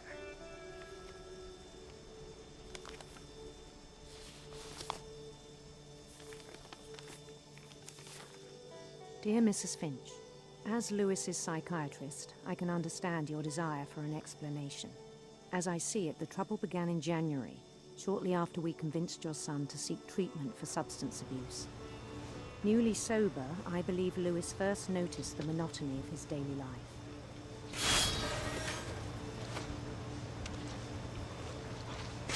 He kept working at the cannery, but he withdrew part of himself. In our sessions, I saw the same behavior. His mind began to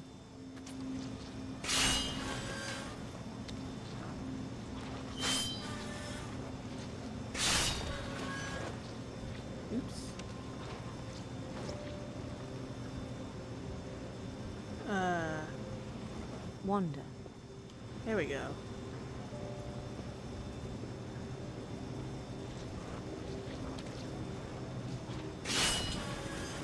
I saw. Nope. I asked him to describe it. He said he started small.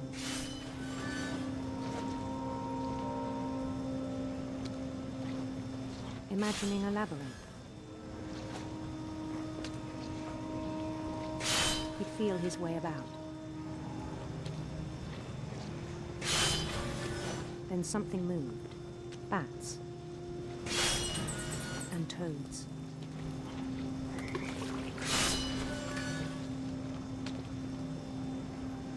And things that have not names. He knew it was all in his head. But he took it very seriously. I had hoped he'd find himself.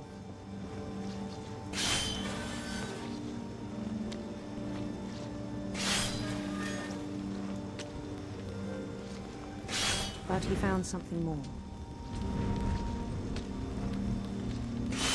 I worried about him then. Daydreaming at the cannery. I spoke with his boss. But he said Lewis had become a model employee. Methodical, tireless, focused. Like a whole new Lewis. So I let him go on.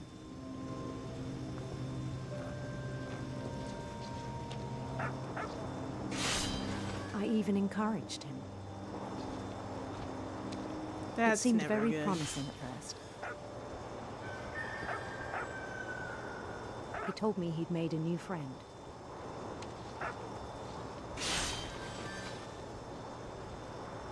On the edge of a city he named Lewis Topia.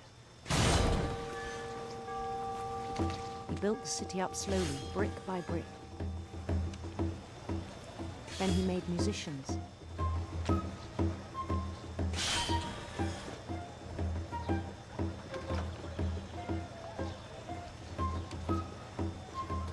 And songs for them to play. He talked about starting a band. And he was always humming something. Every day his imagination grew stronger.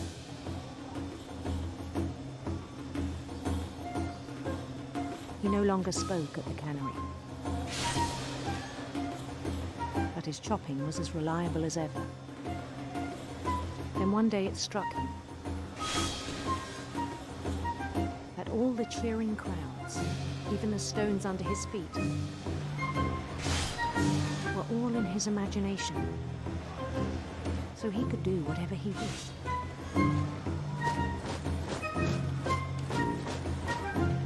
He held an election for mayor,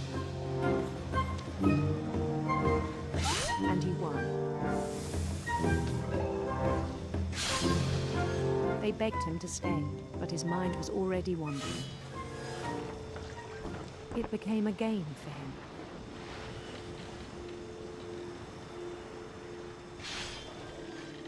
He'd conquer a city, then immediately push on.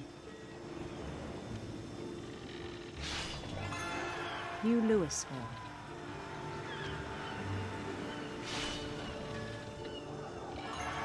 St. Louis. He started drifting away from our reality.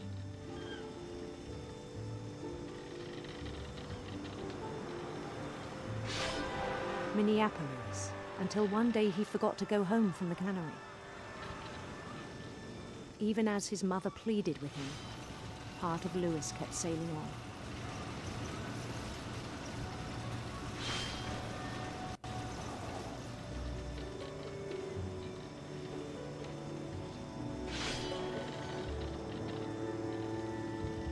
In Louisburg, he heard rumors of a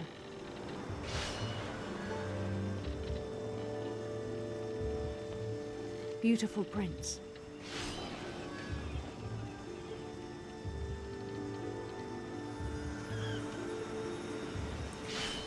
Sorry, I haven't been saying anything. I'm just listening to these stories. The prince was on his own quest for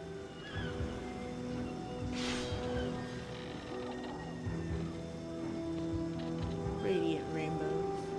Radiant rainbows.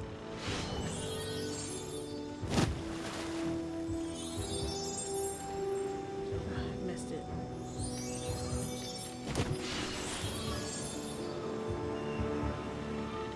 Damn it. He followed the sound of his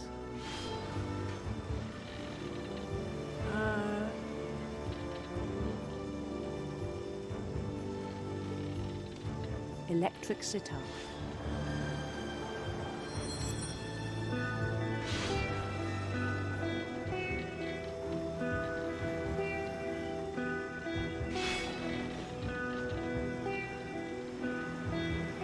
His chase led him to a golden palace east of the sun and west of the moon.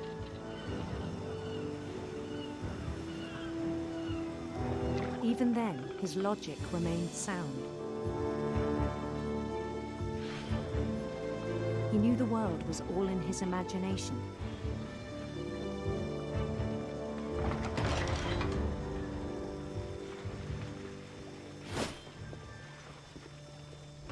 But he was so proud of having created it. In his own eyes, he'd become something greater than a king.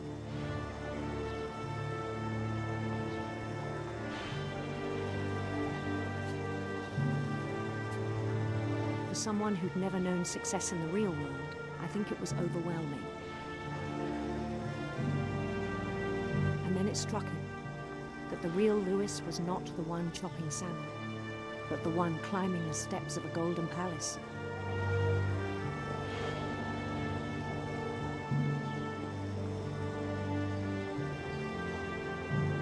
My imagination is as real as my body, he told me.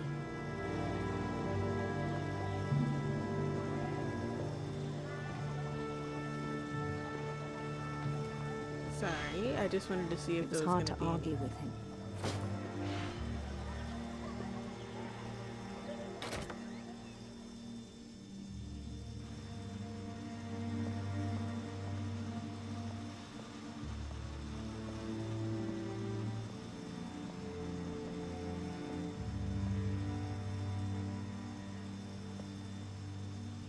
I began to forget the world we know.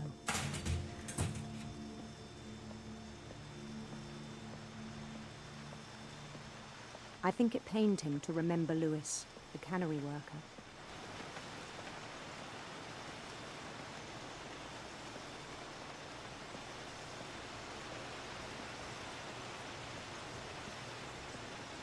He began to despise the man with a royal contempt.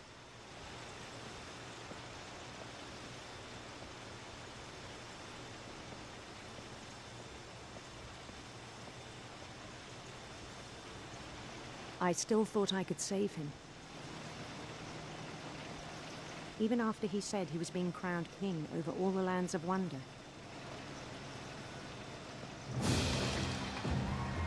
The palace would be packed with his companions.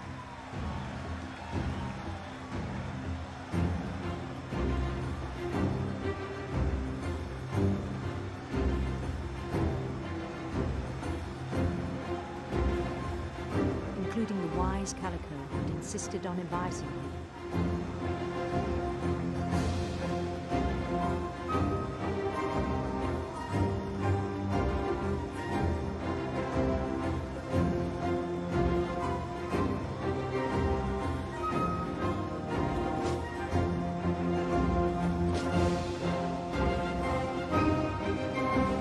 His prince waited, holding his crown.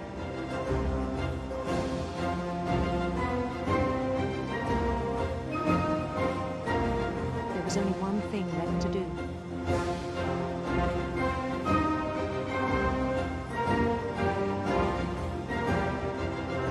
Bend down his head.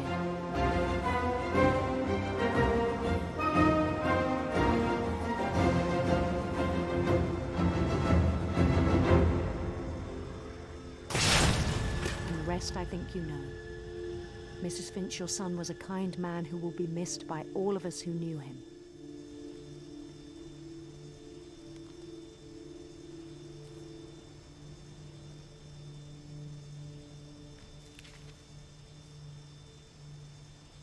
My brother was really cool.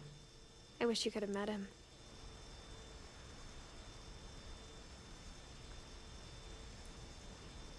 Man, the fact that he basically just fucking lost his mind.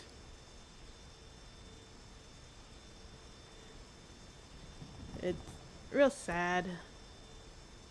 I don't know. There's a lot going on in this game. And it's hard to talk about any of it. Since, like, every time I try to, there's always just more to talk about. On the way back from Lewis's funeral, my mom told me to start packing. She waited until the day before we left to tell Edie.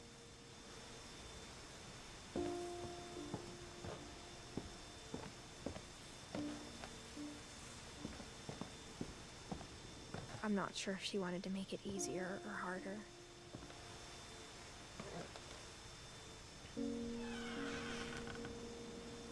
I wish we'd stayed.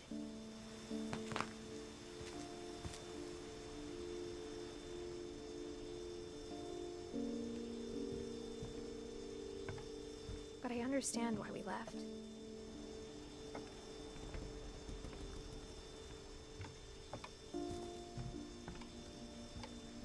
My mom ended up leaving everything behind.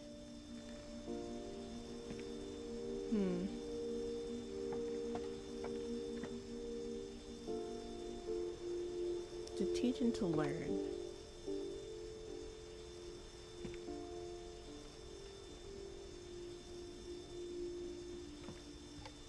What happened that night had been coming for a long time. Maybe it should have come sooner.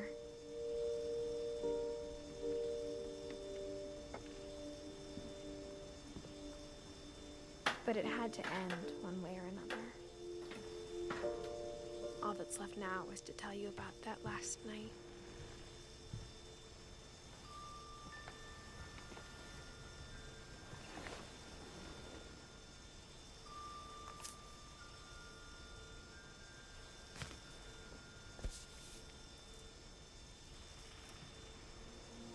That whole last day, Edie just watched us pack and didn't say a word.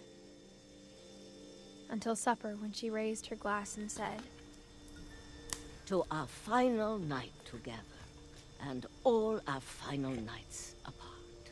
Grandma, you know what I said about alcohol. Some of your medications are very Edith, specific. I left a present for you in the hallway.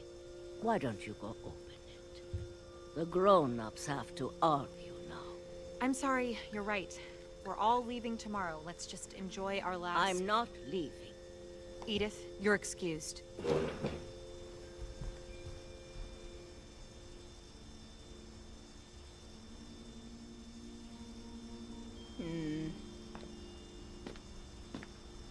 The power had been shut off that morning, but Edie always had plenty of candles.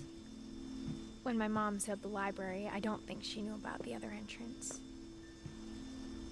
Or that Edie had a key to it.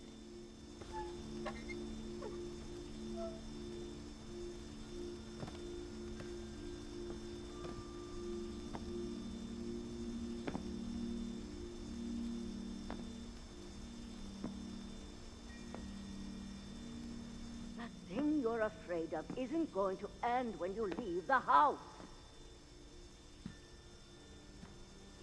Edith has a right to know these stories. My children are dead because of your stories. I think it's best if Edith and I leave tonight. We'll have the nursing home send a van for you in the morning, okay?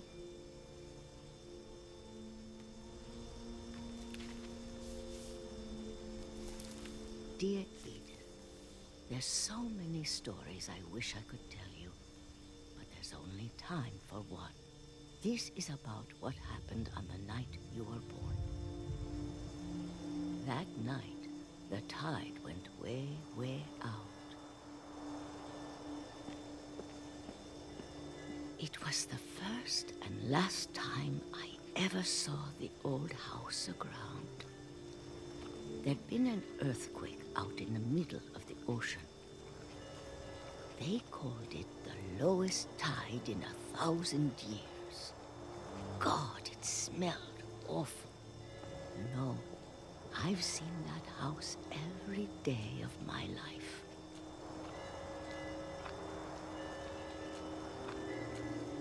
But I never thought I'd go back to it. When the fog rolled in, I lost my way.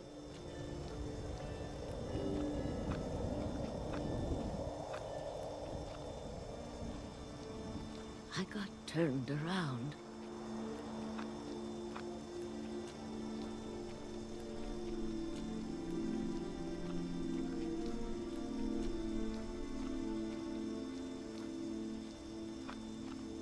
For a while, I wandered.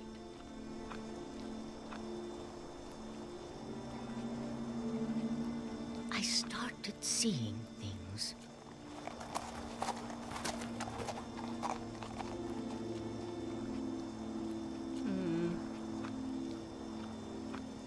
Things I'd forgotten had ever existed.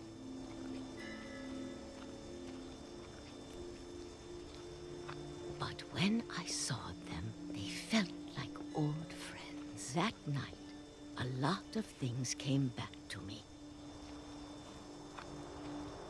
Or maybe I came back to them.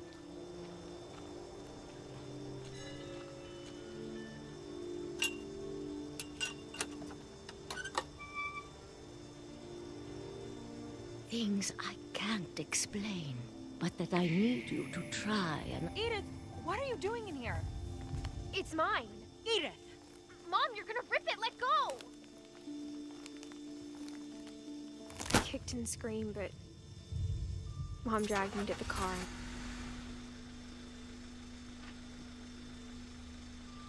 I never saw Great-Grandma Edie again. The The next morning, the van came to pick her up, but she was already gone. After that, we moved around a lot.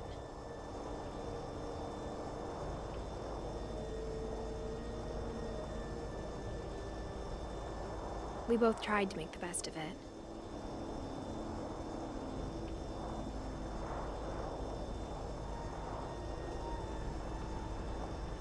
A few years went by.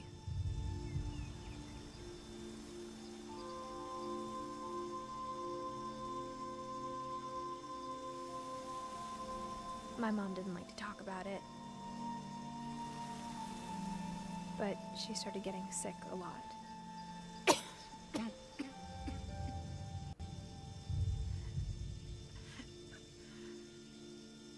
She got better for a while, and then she didn't. And then I was alone.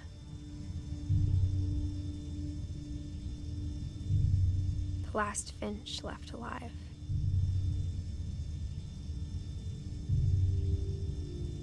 Until I found out about you.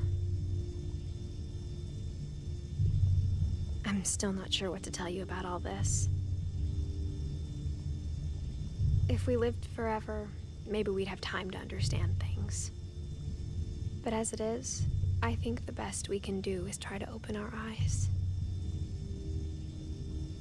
And appreciate how strange and brief all of this is.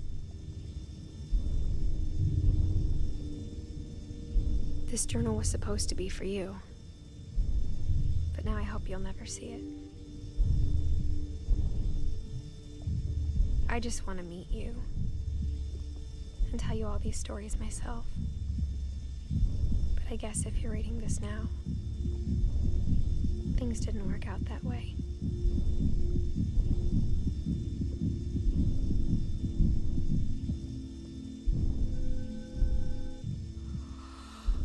This is where your story begins.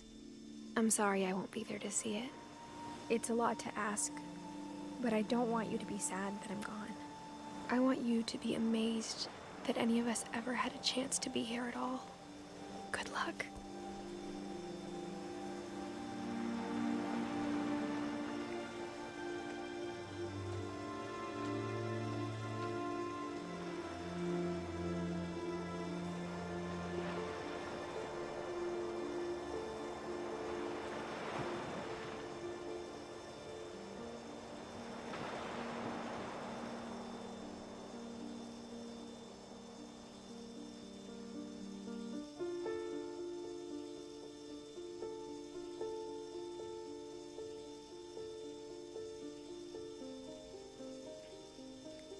Jeez. Yeah, a really good game. I wasn't really able to say much. There was a lot going on, and I did end up getting lost a little bit, but that was my fault. Yeah.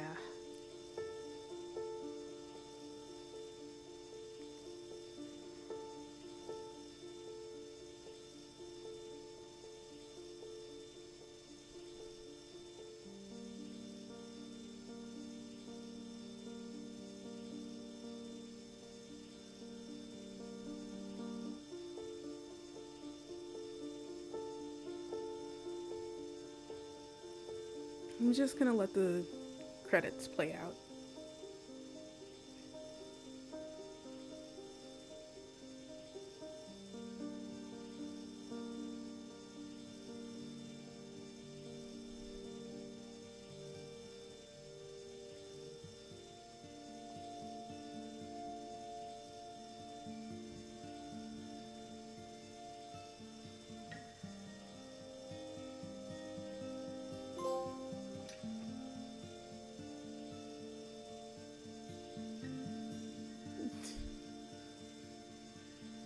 The Unlockables programmer put an unlockable by his name.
Didn't see anyone I recognized.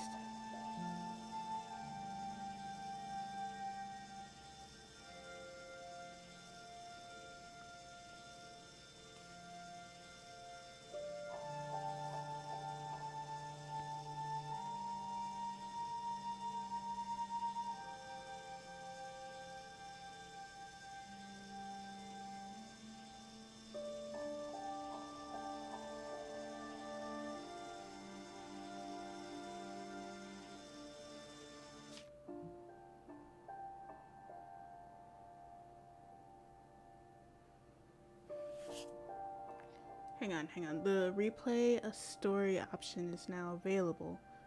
Select to play from the beginning. Okay. Got it. But, I think I'm gonna call it quits here. This is a pretty... Sorry. This is a pretty boring Let's Play, at least from me. The game is amazing, and I hope you guys at least enjoy watching the game. There wasn't much for me to say, not much I could add of real value, since the game is already way too good. But yeah, I'm gonna call it here. Next time I stream will probably be Monday. If you like this stream, be sure to like, comment, and subscribe. And I'll see you next time, guys. Bye-bye.